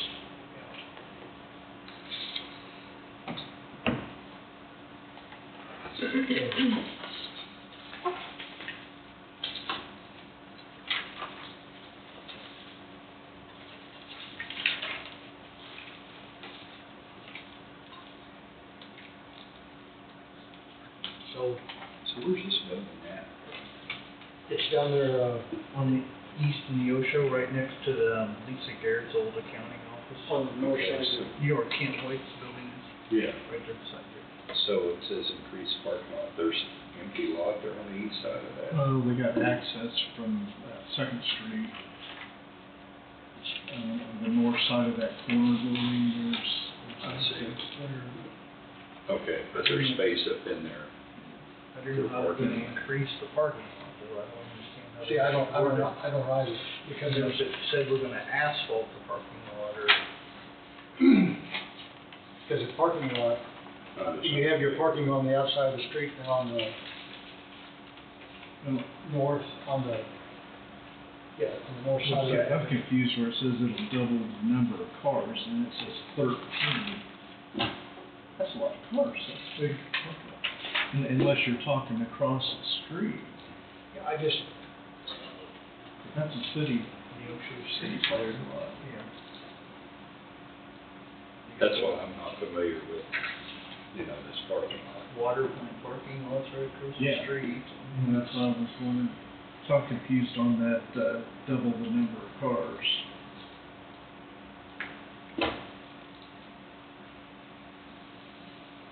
Somebody that can come explain this stuff to us. Mark, Yeah, well, Winter Street, well, you're close. I've been fumbling around with words all morning, so I might go fumbling on this. Wow, you were. I just pretty familiar with senior citizen. It's because I am one. No. That's where I was going. I knew where you were. People say, well, why don't you go up and eat? And I said, because that's for old people.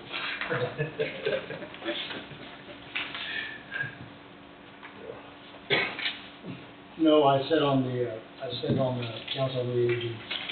And then there's.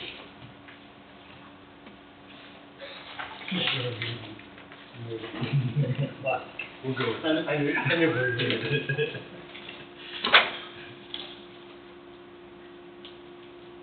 So what do we want to do?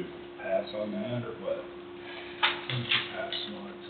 Yeah, I'd like to pass it. Further explanation. Yeah, at least having. Can we, is that, I'll just make a note that you want to revisit it. all right, Okay. okay. Okay, so And how much, they got what, 41,000 for Burlington last year? Mm-hmm.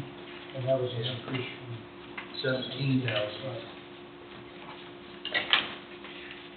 So CASA judicial district. So we've got blanks Is here. there, she getting your projects done?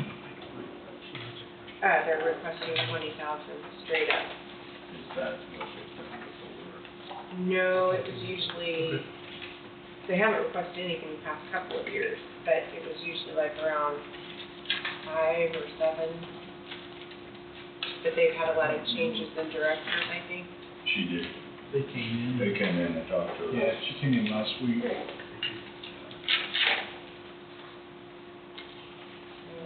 think, They're trying to expand their services. Yes. yeah, I mean, I think that's probably money well spent. Oh, they could spend it at the spot. they provide a good service. Little over $4,000 increase from last year. Yeah. Everybody satisfied with that one then? Okay. Okay, this is another one that I don't know what to do. Currently, I had put 180,000, but I think I need to redo it because you're gonna have a larger building, your heating and cooling, you're gonna run 24/7. It may be more efficient, but hard to tell with, there's gonna be more everything. So I don't know if we should go double and a half on that. When you go double and a half, then if there's, that's not saying that you're going to use it, you just Yeah. got the funds to Right. do that. I mean, There's a lot of uncertainty. Yeah. You can double it and hopefully not use it all. I would probably venture it. you might be able to get by. You get a good idea this last half of the year, but that doesn't help with the budget process. Right, exactly. That should already be approved before the end of Yeah. the year. So, just double it, I would, I mean, that,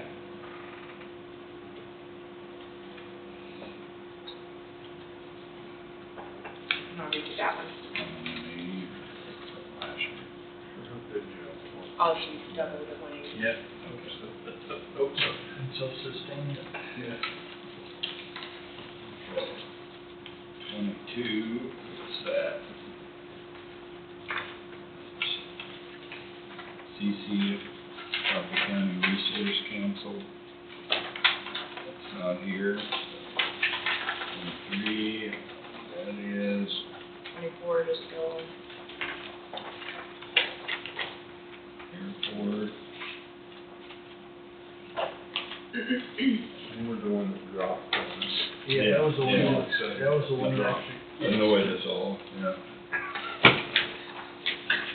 Okay, 25, technology.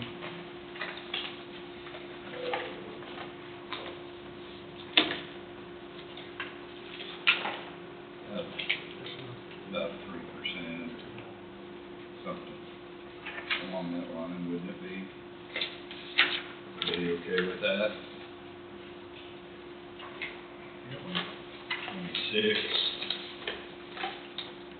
Coffee County Council for the Arts. It looks like they're staying the same. Yep. Everybody's good with that. 27, Coffee County Sheriff. Raise of about 350,000 or something, 70.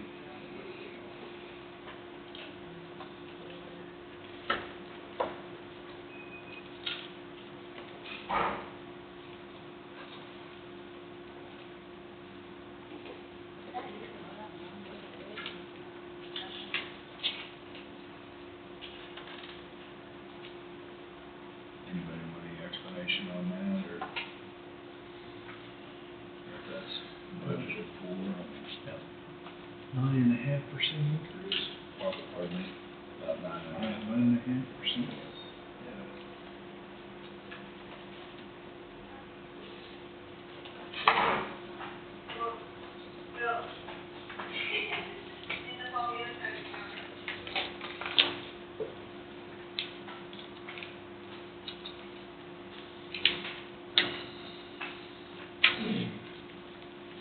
we don't have anything on that.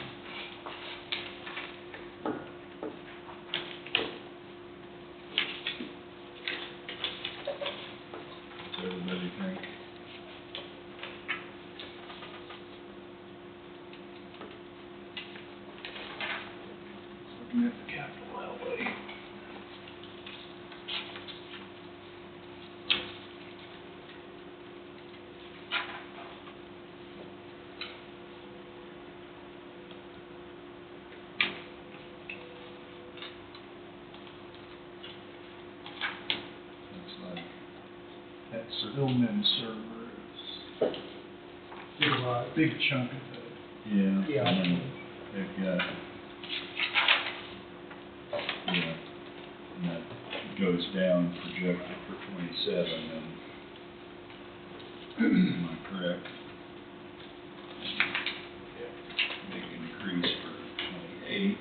That dispatch radio consoles. Right, the consoles. Would be huge on there, and then,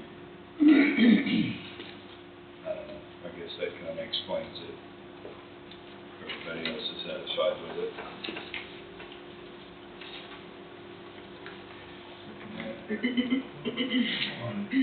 On to 28, Coffee County Transportation. So,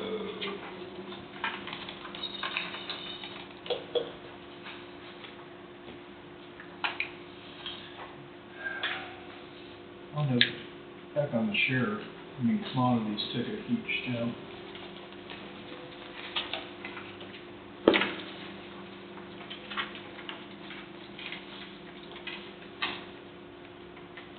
I mean, I'm sure part of it has to do with new building. That's 27% increase. Aren't we thinking that we're gonna be making some money off of the jail? All of this. Well,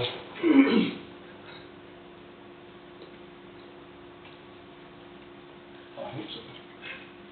Yeah, I mean, but that's still an unknown. it's an unknown, I understand that, but I wouldn't think it'd cover all of it, but. right.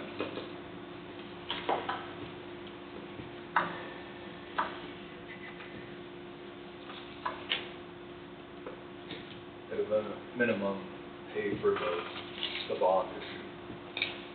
That'll be looming out there for a while.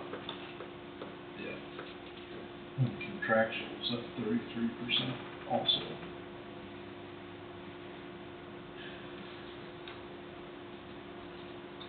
Yeah.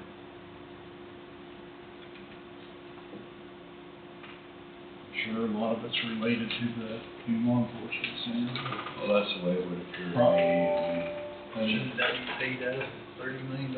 Probably would be good to at least get an explanation anyway. yeah. Well, do you want to make a note of that then, or? Okay.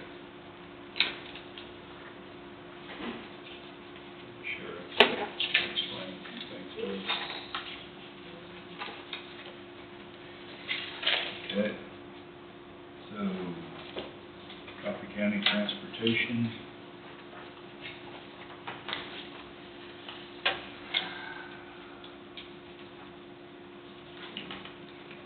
So it looks like we're just the county support back up to where it was for 24.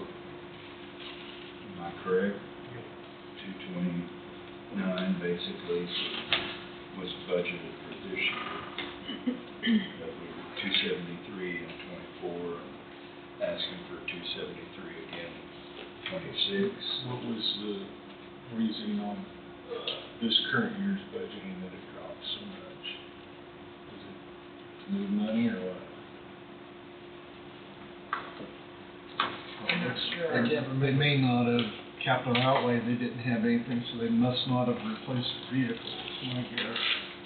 In Ended up 26, not- they're gonna replace a minivan, and that's $100,000. Yeah. That capital outlay item anyway, it's not on the budget. Didn't spend that money apparently. Yeah. Okay. Everybody okay with that one then? And wasn't she a new director last year? Yes, last year was her first year, I believe. Okay. Coffee County Jail.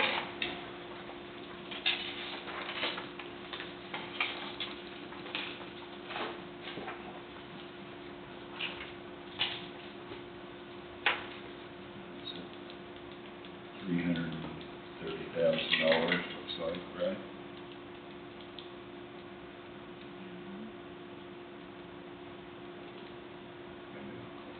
Yeah.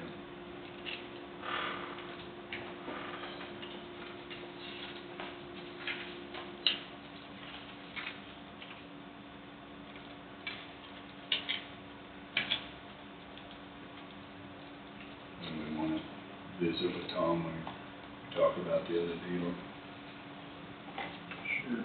See Yeah. what her thoughts are on that. Yeah. Okay. So So, just in 2024, I'm contractually at 161,483 basically this year.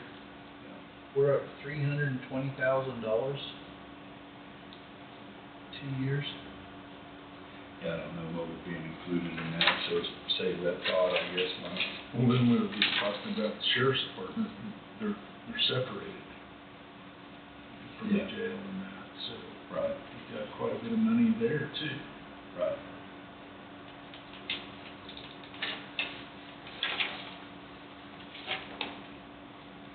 So I'm assuming the jail would include all the personnel and everything for the jail, wouldn't it? I think it would. Yes, yes. That's what it's been in the past, so I'm assuming. So does that reflect all the new employees they had to hire for the new facility? This one does, yes. Yeah, 'cause this one gone up quite a bit for personnel services. So like the people downstairs here in the lobby, are they paid out of the sheriff's budget? I would think so. Sure. Yeah, they're not They're jailers. deputies. Pardon? They're deputies. Okay, but that's what I mean, They're I part of the realize security they're a for- sheriff's department, but Yeah. they're being utilized here in the courthouse, so that may make a little bit of difference too. I mean, this is the first year for that, but, Yeah, you'd have to ask Tom, but they transport to and from the jail for court, so maybe they're included in the, I don't know where they're. okay, you see what I mean, though, just a little justification for a little bit. Because they can carry guns, they are sheriff's deputies. The other jailers, Okay. their budget. Looks like some pretty big increases there. Yeah. Okay, 30, Coffee County Lake.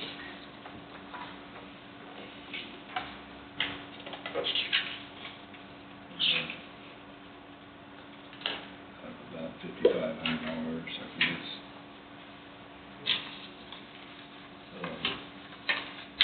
Would think that's not too excessive on that budget. Really not. I mean, I'm just talking, what I say doesn't mean anything any more than everybody else here, you know, just tossing out a thought process. Well, they're still down quite a bit from their 2024 actual, so Yeah, they're yeah. down $28,000 from 2024. So did, those boats and stuff that they bought, would that have come out of this, was that why that Probably budget came would out have of been the bigger? sheriff's office, wouldn't it? Yeah, that's it, come out of this budget. Would have come out of this.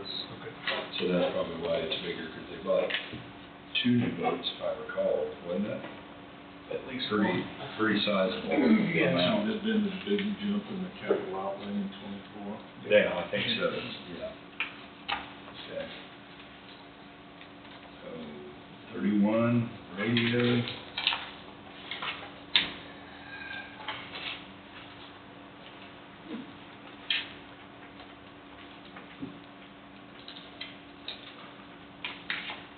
So we have more upgrades, I mean, it's going down, but we have more upgrades that need done this coming year.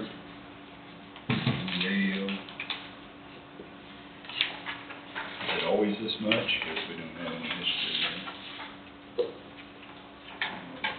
446, 432. Yeah, I think that's gonna be a maintenance or something, or, Oh, I can't remember what. Didn't we have to buy all new radios because of the new towers? And there was Yeah. something where they were made them where they could talk with everybody.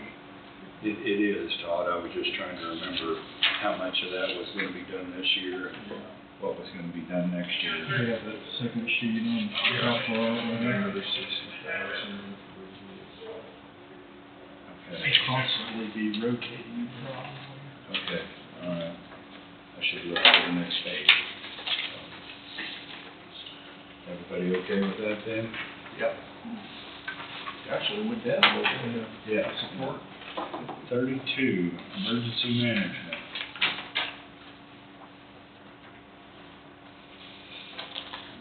Section was 15. Yeah, somewhere around 15. That's how we were able, we went past it, it was that link, This B For, and I messaged and she sent it back, and I missed it. would be 4.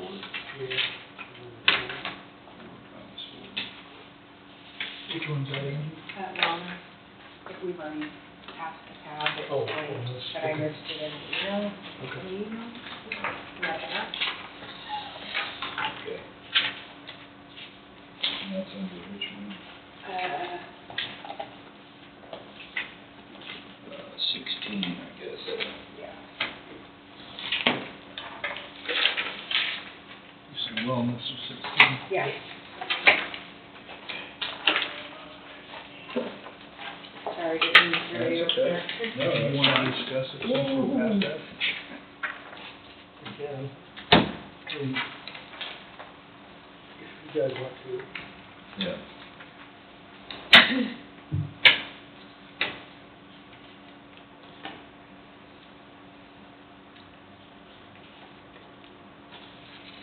Well, not up too much over, like a huge amount over last year, but last year took a pretty good jump. I can't remember reasons why or anything.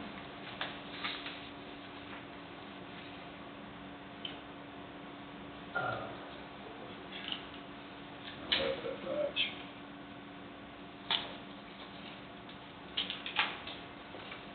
Did you guys buy some equipment? I think so, some fitness equipment. Mm-hmm. I think that was it. Okay. Well, I guess That was it. It was fitness equipment, and I can't. Well, that's under capital outlay though, isn't it? From 2024 to Right. 2025, contractual went up and commodities went up. Yeah. And they're steady this year, but why they went up last year, I don't know. Yeah, I can't remember. Other than that, everything else is the same. Yeah. Okay. So I didn't know if something went up that has to stay up, or why it didn't go back down, I don't know. Right, right. Anything from Costas?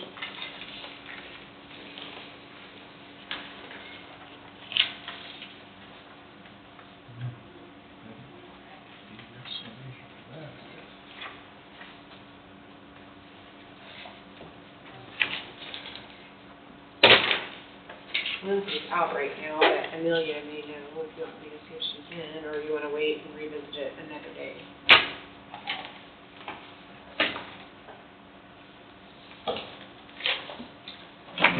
Revisit it Thursday.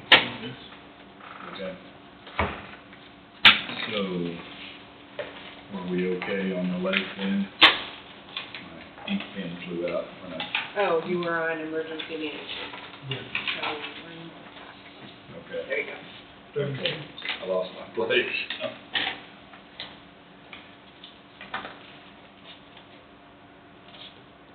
Next, There may be increases just wages.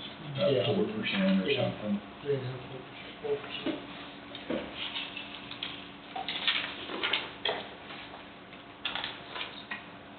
Is everybody okay with that then? 33, LAPC.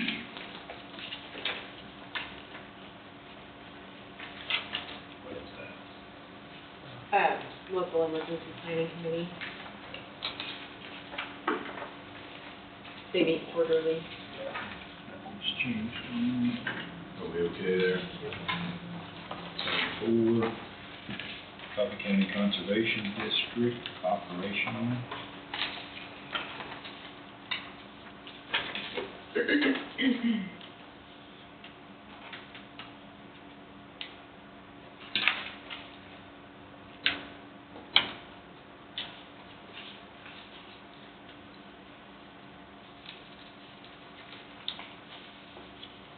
Like the budget request for personal services doubled in 2 years?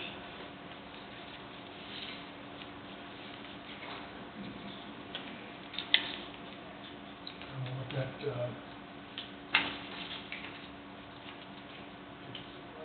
don't know what their request for county support only went up $2,000. Yeah, this is right, that's not, yeah, we're not the only one funding it. Is everybody all right with that then? Okay.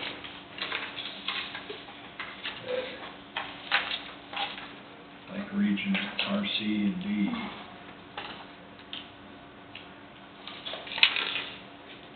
I think that's been their standard request for a long time. Okay.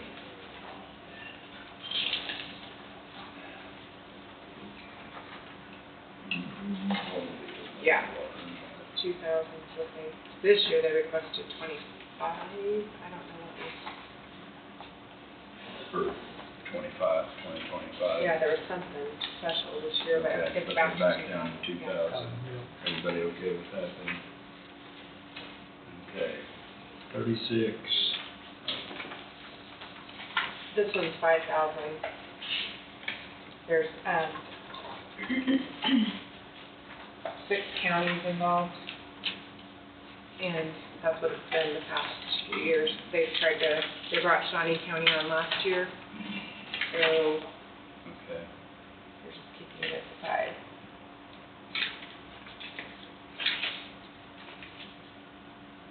Where's that show? Or actually, there's 7 counties, I'm sorry. Where's that show? Well, it shows county dues, 35, and there's 7 counties. Okay, that's just what I wanted to have a line that showed what our, that I could see what our Yeah. contribution was. Are they okay there?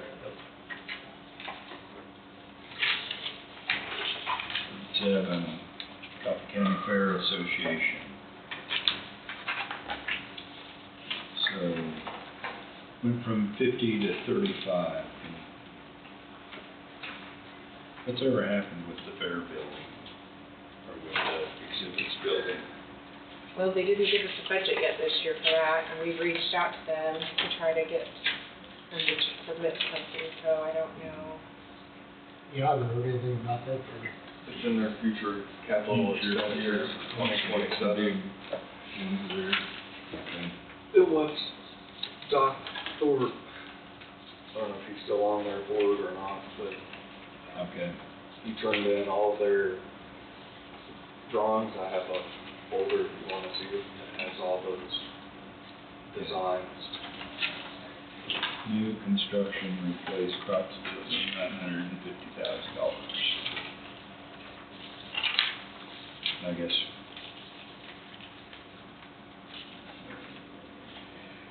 So, in 24, they were 34, and now they're asking for 35. So am Everybody I reading that right? The county support request is actually $15,000 less than this year? Gotcha, so, okay. And this one's just for, I think, running the fair itself, Okay. but I will still try to get the building fund, or whatever they're wanting for the building. Okay. Everybody all right with that one then? 38, who's that go to? Well, I'll just take this paper out. Solid waste. Okay, that's one that's back on, it was on that little chart, I'm gonna make one for you, they requested 50,000.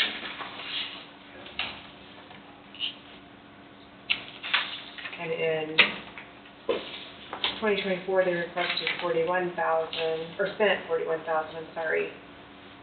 Nothing in 2025. So.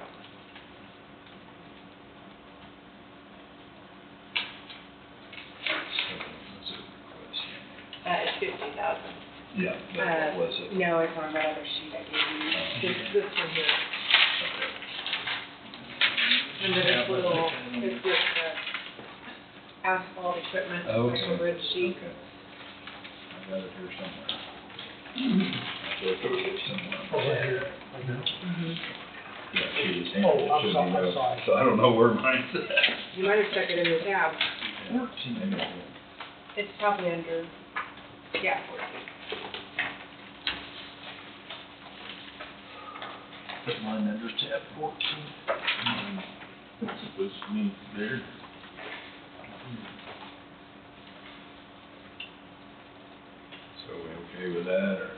So that was 50,000 requested this year, Yes. for 2026.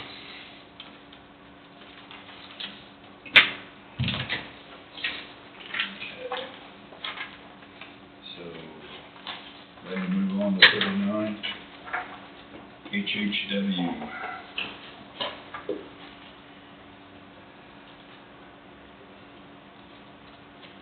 It's unchanged.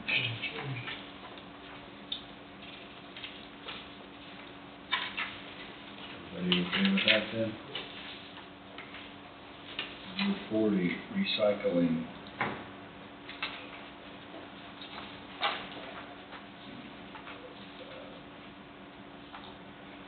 Six, a little over 2%, I guess, for county support. Am I looking at that right?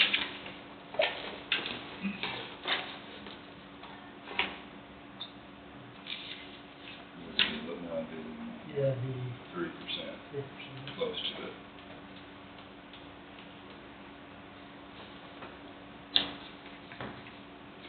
Are we okay there, guys?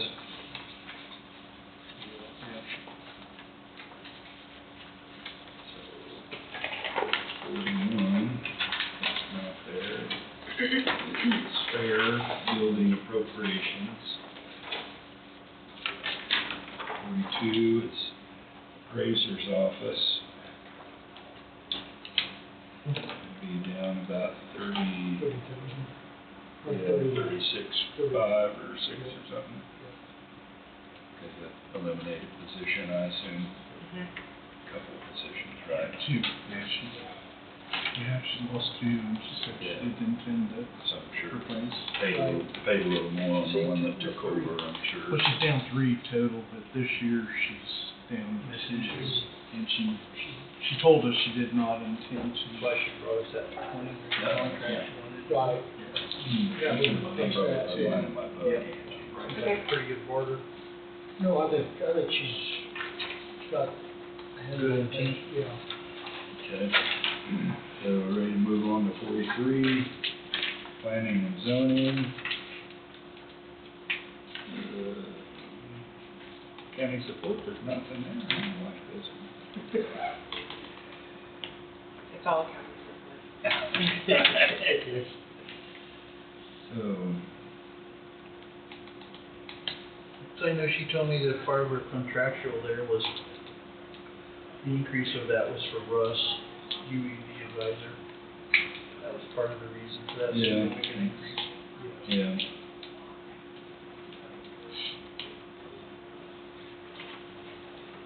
Yeah, that's sort of the biggest, Yeah, that's biggest share that's at, isn't it? It is.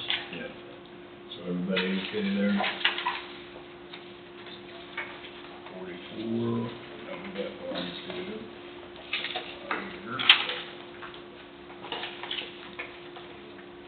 Janitorial and maintenance, so let's see, 45, The third page back, I should have put it on top. that's okay.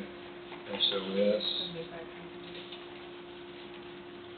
Requested 7,500. $500 increase. I think that's a bargain in my mind, what it might do for us, so I guess we're okay there. 46, assume this is health department, oh no, housing authority, excuse me.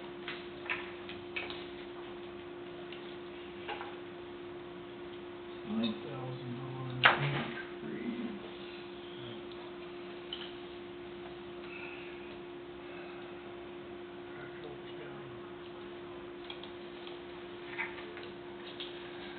Leasing.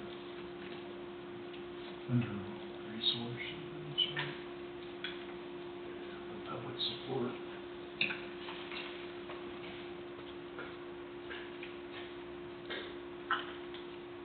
So we're under public support, I assume, right? 240, 294. So, 9.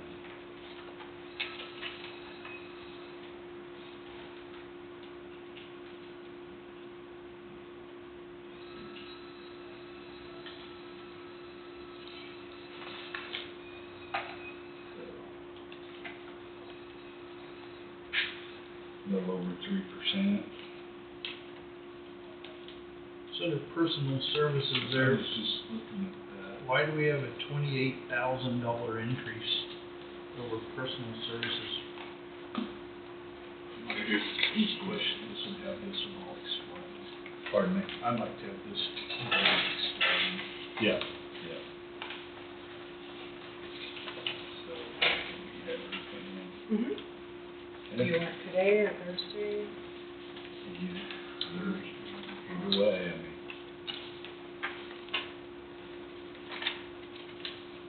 Okay. Interest on loans, $35,000. Just thinking out loud. Just thinking out loud. Yeah. Health, environmental health, 47.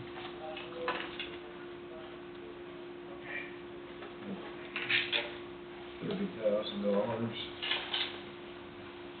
is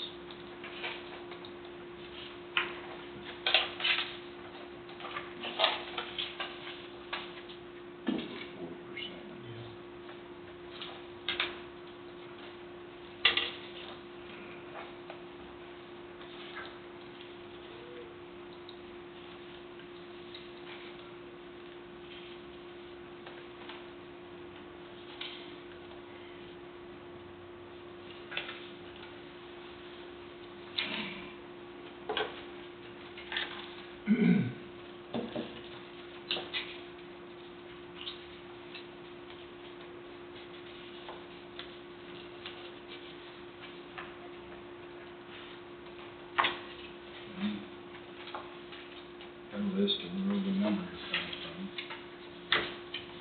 Yes.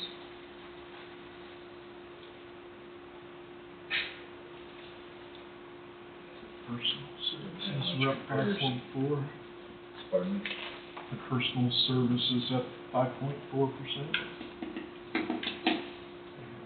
Almost $45,000 of carryover that they listed.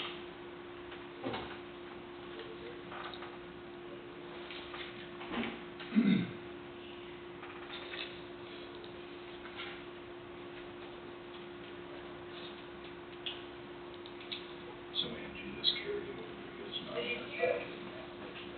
This carried over this way. That's a, we'll go back. That, Unless you've got, they had to have a certain amount to carry over to support the next year's budget, Right. so. Okay.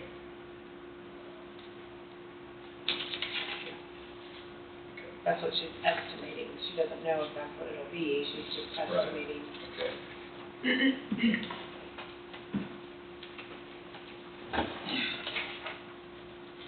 Actually, wait, that's not health. So that's probably what they have to have to carry over. I'm sorry. Okay. Forgot. It had Okay, changed they're gears. Now we're required in. to have that. Yes, now we're going to separate funds, so. Okay. Is everybody okay there?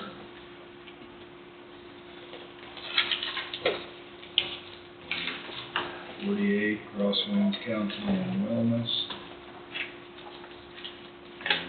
$2,500 increase in the county support, I guess. Looks like that all went to contractual. I guess that's about the total of their budget though, I guess, it's all contractual. Okay there.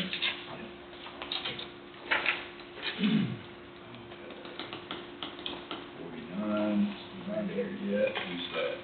We already approved Oh, that. wait, you know. Yeah, you said. Okay. already approved that.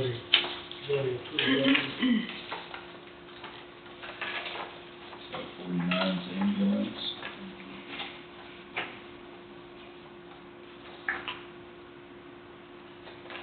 You say that's part of what we already. That was part of that Yes. hospital company, didn't it? June Okay. 10th. Okay. 50, Cobb County Historical Society and Museum. They requested the same amount. Pardon me? They requested the same as last year, so. Yeah. Okay, so everybody's good there? Yes. 51, COF training. Anybody doing anything today? Somewhere. How are you, Tom? Fine, I just was getting my tags and seeing y'all still here, so I thought I'd stop in there. Are you missing the budget process? Yeah. That's what you're doing? Oh, Yeah. okay. Yeah, now I recognize it. Smoke pouring out your ears. All right. You doing well? We're good. Good. We're good. Some days are iffy, but hey, depends on how hard I worked myself the day before. Right, right. Other than that, enjoying it thoroughly. Good. Just thought I'd say hey. Okay. Just stay cool. Good to see you. Good to see you. I go out there and work till about 3, and then I go in the house. Yeah. It's a good place to be. You doing alright? Hanging in there. You wanna hear your place? It's a lot more yard, Yeah. A lot more work. a lot more work. Yeah. I got, you get bored of your work, you come out and help me in mine. I'll need to retire to do that. What tab you on? No. To have the time. On, I got time, but it takes me twice as long as it used to. Yeah. They're the same. Yeah, nothing. We'll see you. We'll see you. Take care. Take care. Okay. 52, economic development. Section went down a little bit. Yeah. It's gonna have Down 3,000. enough money for everything she needs. Never do. Yeah.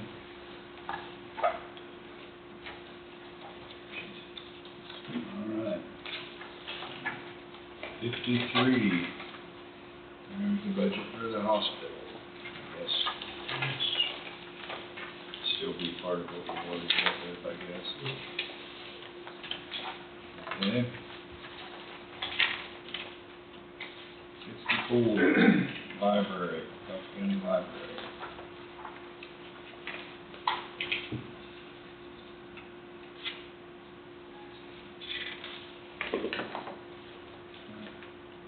She came in and gave us a report. Everybody all right with that, or?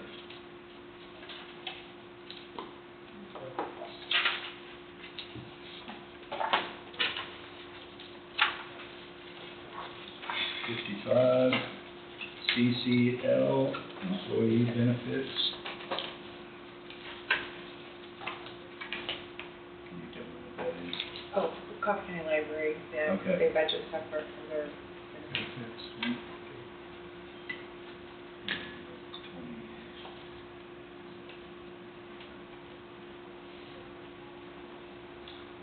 It's where the personnel services, I guess.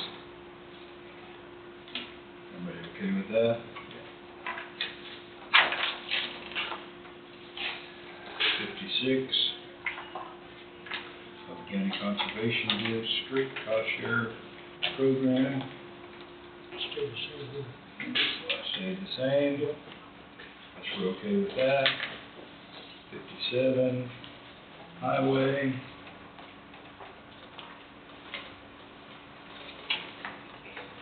About 90, less than 90,000, I guess. Am I looking correct? 85,000? No, 9.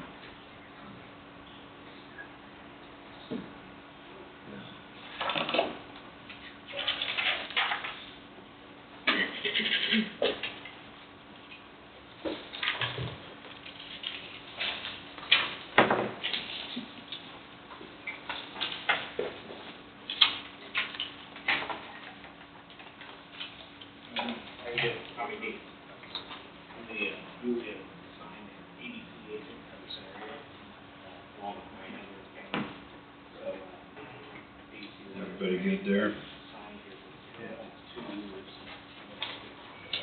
58, special bridge.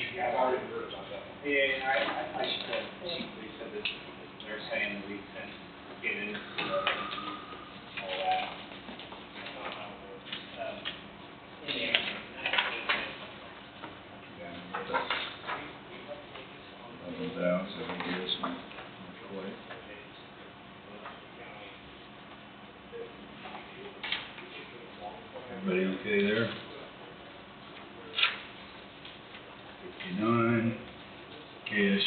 Research and Extension, Coffee County.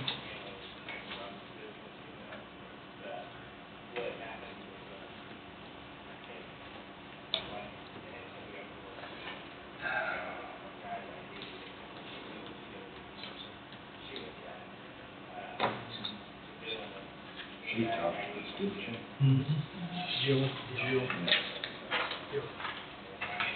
And that's back down, but it's below the 24 actual, so we're okay with that, I guess.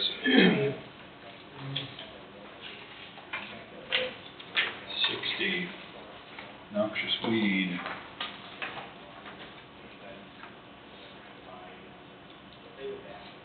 We're up about 1.5% or something. Below the 2024 actual even.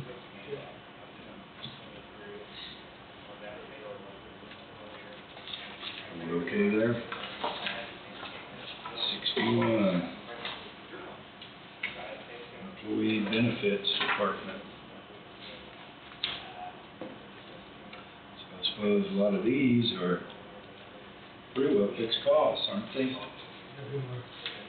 Pretty much. I did increase health claims up 5% because we did have an increase in our health insurance. That didn't cover the 10% increase in the stop loss, but those are, I'm hoping those will kind of fall in that same area. I didn't want to increase the 10 also because generally the stop loss was only used by a small group of people. And then capers I increased because we went with KPNF and we've hired more people, so to make sure we have enough to pay in, I did increase that. Okay.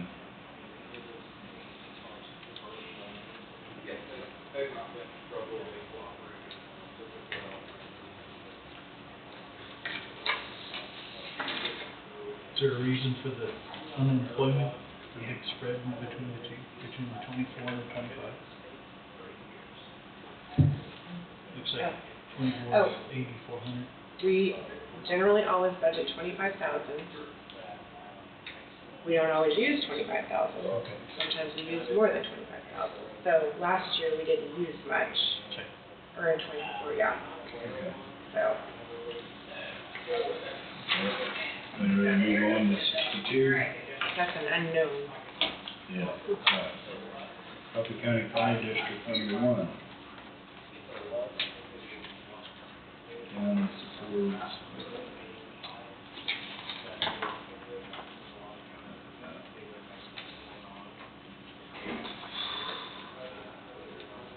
Oh, yeah, this way we go.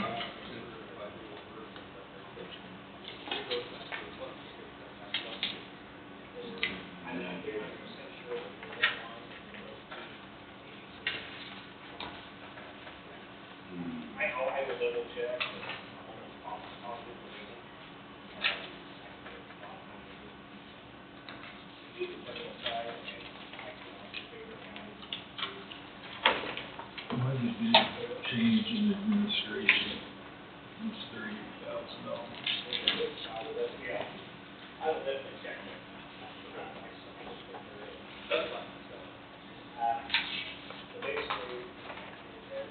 Mark, you want this worksheet or?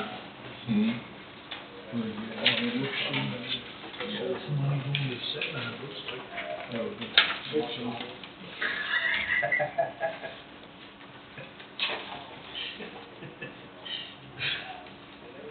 Projected capital outlay for 24 through 27 there. $1,000,001. That is a pretty big jump. Very good. Oh, what's that? The administration on the worksheet page, the next one. Between 2024 and 2025, there was hardly any jump, just a couple $1,000, and now there's 37,695.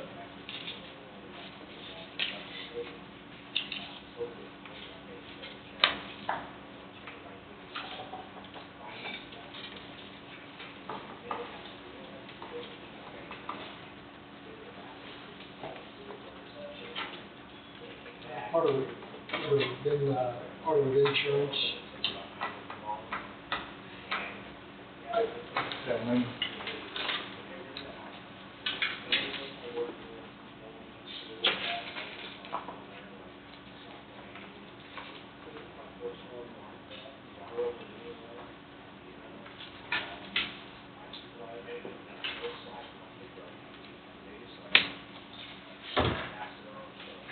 That could very well be. I think, for some reason, I think.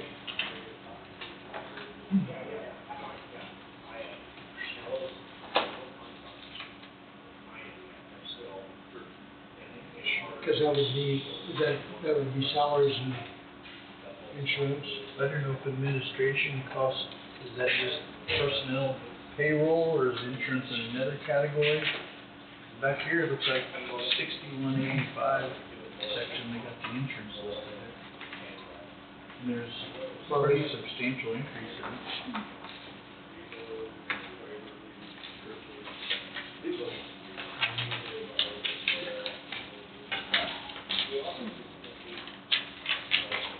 According to this breakdown, there's a $13,000 jump in insurance. Yeah. That still puts you for that 24,000 spread. Yeah.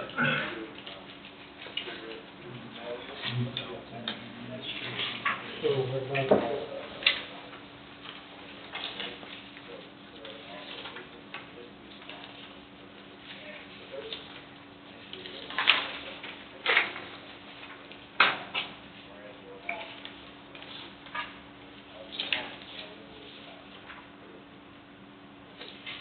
And remember, right, there was some talk about doing some station repairs, wasn't there? yes. I knew there's several of them that are getting there. There's some building repairs. Yeah, and you can see there from 2024 to where we're at now, it's really.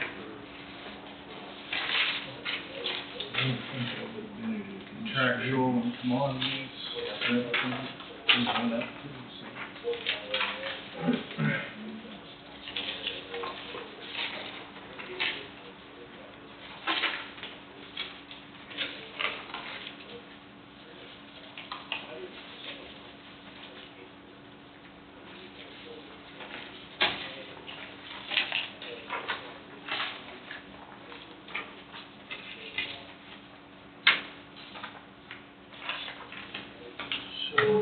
Says insurance and bonds, 10,000 compared to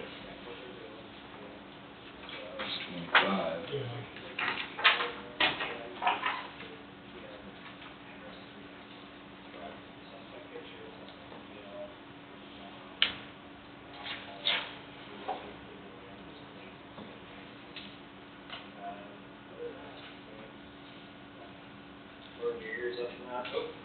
$500 for gas. Theirs went up 35,000, it's probably,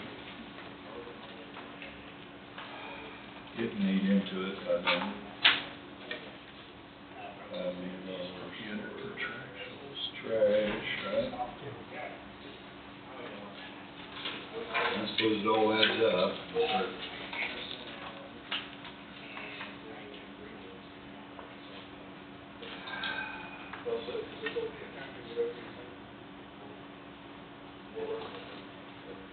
Payroll dash fire fees, what does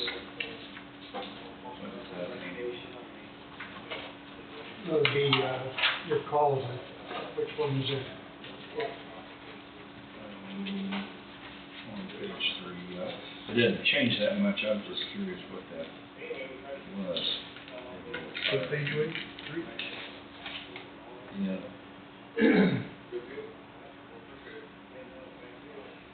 I'm not questioning, I just Well, curious. that's, I assume that's for your runs. That's for your runs. Okay. Your fire calls for. Okay.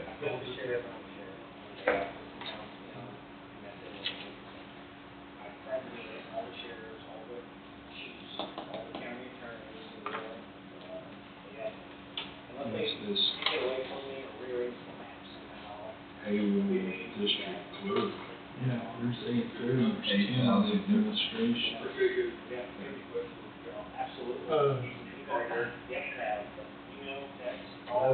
Probably be.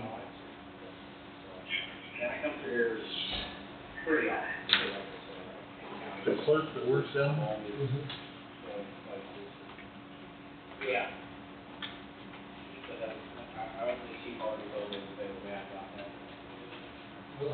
For administration, is that one-on-ones? I don't know. Oh, Yeah, I'm not, I guess too. Retirement plan, $3,000 more. Pardon me? Retirement plan, $3,000 more. Yeah. Tax, payroll taxes, another 2,000. I suppose it all adds up.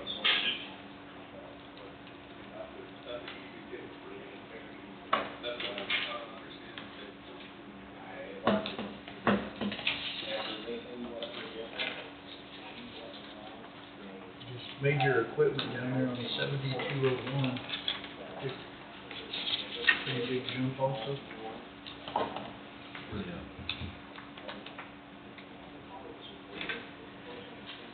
Yeah.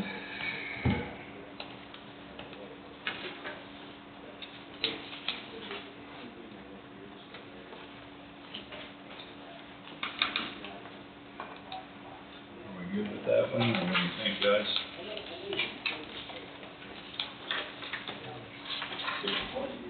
Three.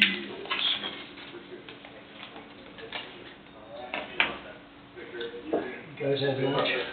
Tourism and visitors. Wonder what they're bringing us. I don't know. They're supposed to. Did you say 63 was? And tourism and visitors. I don't have one. Yeah, it's not. Yeah, we don't have one. So 64, solid waste. Came up last week with something. I don't know. Jenny did. When you do? Yeah. I don't think it was not on a sheet like this though. Okay. Uh, I'll reach out to her and see.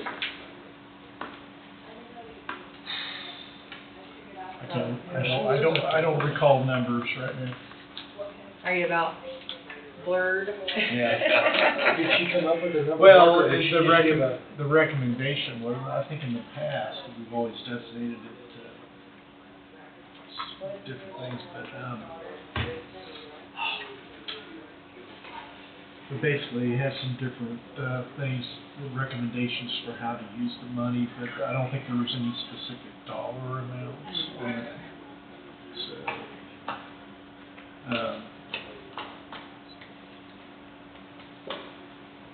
Yeah, I can't remember what. I don't have a better explanation than that right now. Okay.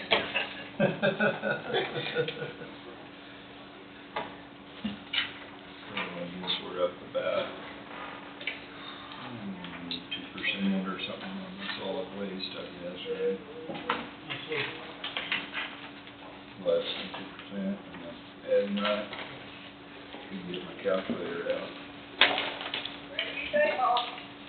Okay with that? Yeah. So, What is, Under future capital expenditures, R&D Kelly on, landfill, Road and Bridge solid waste, which tab are we on top? I think Road and Bridge Kelly building, that'd probably be Kelly Street, on Kelly Street, is that right? It's on tab 64. Okay. The back sheet. Yeah, the back sheet of future capital expenditures.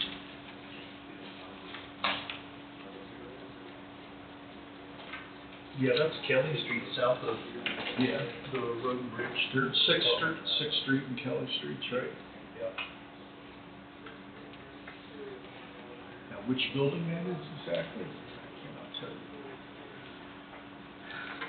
They do operate in both places and solid waste. The only building I know on Kelly Street is the concrete plant. Is what? The concrete plant, Yeah. Baylor's Concrete. If that's what they're referring to.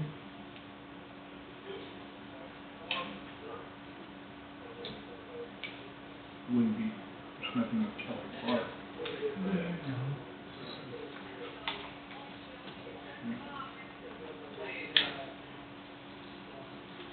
Must be something there. Out there at the road and bridge, then, apparently is what they're talking about, right? Wouldn't that deal with road and bridge and not solid waste? Unless they store some equipment there. They may be, I'm just. Well, That's a question. Do like, If it's the Kelly building with road and bridge, shouldn't that be under road and bridge instead of solid waste? Think. but Road and Bridge take care of, oh, no, I'm sorry. Yeah, Road and Bridge take care of solid waste. I was gonna say they may have some equipment that they store there. I don't know. The Andy, question would we you could ask. call Wayne and ask them to run? R&B Kelly Building. Under section 64. Is that the last item we have? Yeah, like you did We before. start over. I hate that. What was number one? It's blank.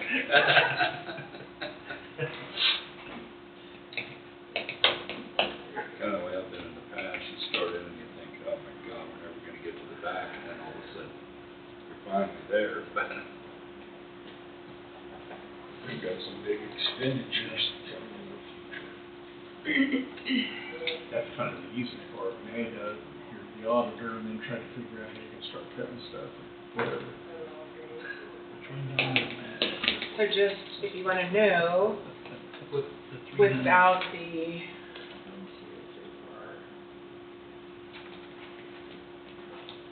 six budgets we don't have yet in the general fund. So in 2004, it was 18,922,000. 2025, it was 19,298. And like I said, without those five, we're at 21,317,000 right now. What was 24? 18,922,359. For 24. So right now it's about 2.1. What's 1 mil worth? 600 and something? Roughly. Like the, Well, what's the valuation? Yeah, I know. like the, like a 36 million increase. That was an increase, yeah. Right. But that is That's 500 some million. So, but that, just that That was 36 million just- would be an increase of about, what, 2 million, roughly? So, we're under the terrible out of whack, Yeah. other than these other departments we haven't heard from about, possibly, about how much we're over. That's not including the other outside funds outside of general. This is just the overall general. Right.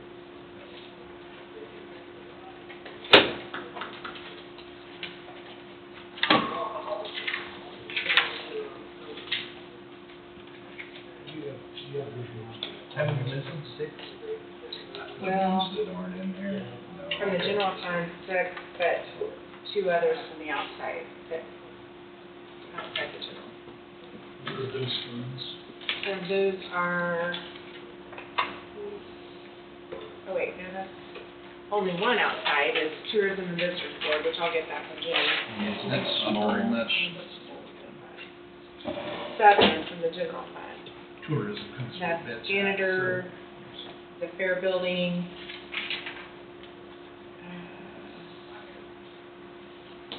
juvenile detention center, we have wellness, attorney and county counselor. Oh, that's right. Waste.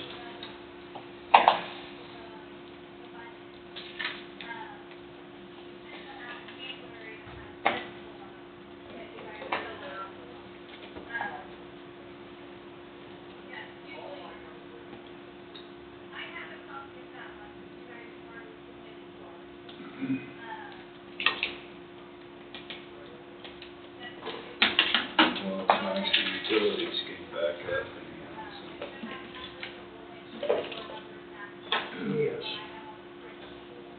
biggest fear is that they wear it out. So, we did roundtable, but we got around to you, and I don't know, Casey did for sure. Yeah, I don't have anything. But I guess what I will say is, I can put in some estimate numbers for the ones I'm missing, at least to get them sent on to the auditors, and we can change those. That way we have a pretty good idea of what, Rough idea of where we I might mean, end up. we might be off a little, but we can always put in the Well, that'll numbers. give you a starting point. Yes. Yeah. That sounds good. We'll have some people come in Thursday, explain a few things. So I'll get Rhonda, the sheriff, Peterson, senior center. Water Street, that's his name. yeah.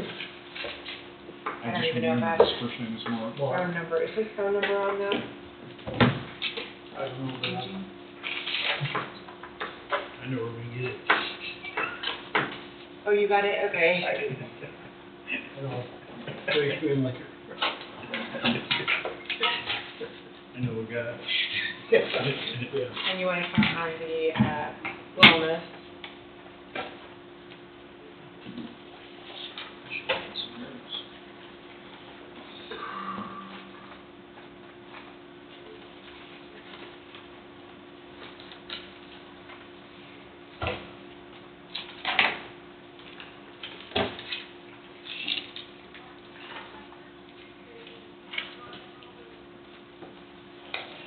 We also have a question, housing authority. Yeah, I got housing.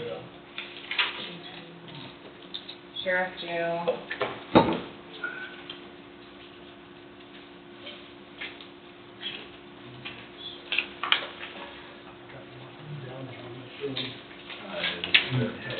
I got them all though. I know. Sticky notes and everything. Yep, Oh, and. They got some sticky notes, right? yes. I'd have to write on the sticky notes what they are, since they're gonna pull off. Stay away from my book. Oh.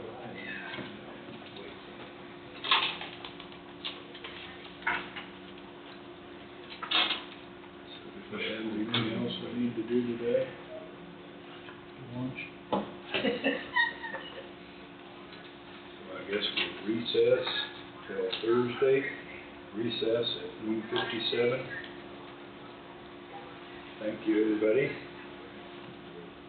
For checks and vouchers, Somebody budget work session. For checks and vouchers and budget work session. Okay. Okay. 9? 9 a.m. Yeah, yeah.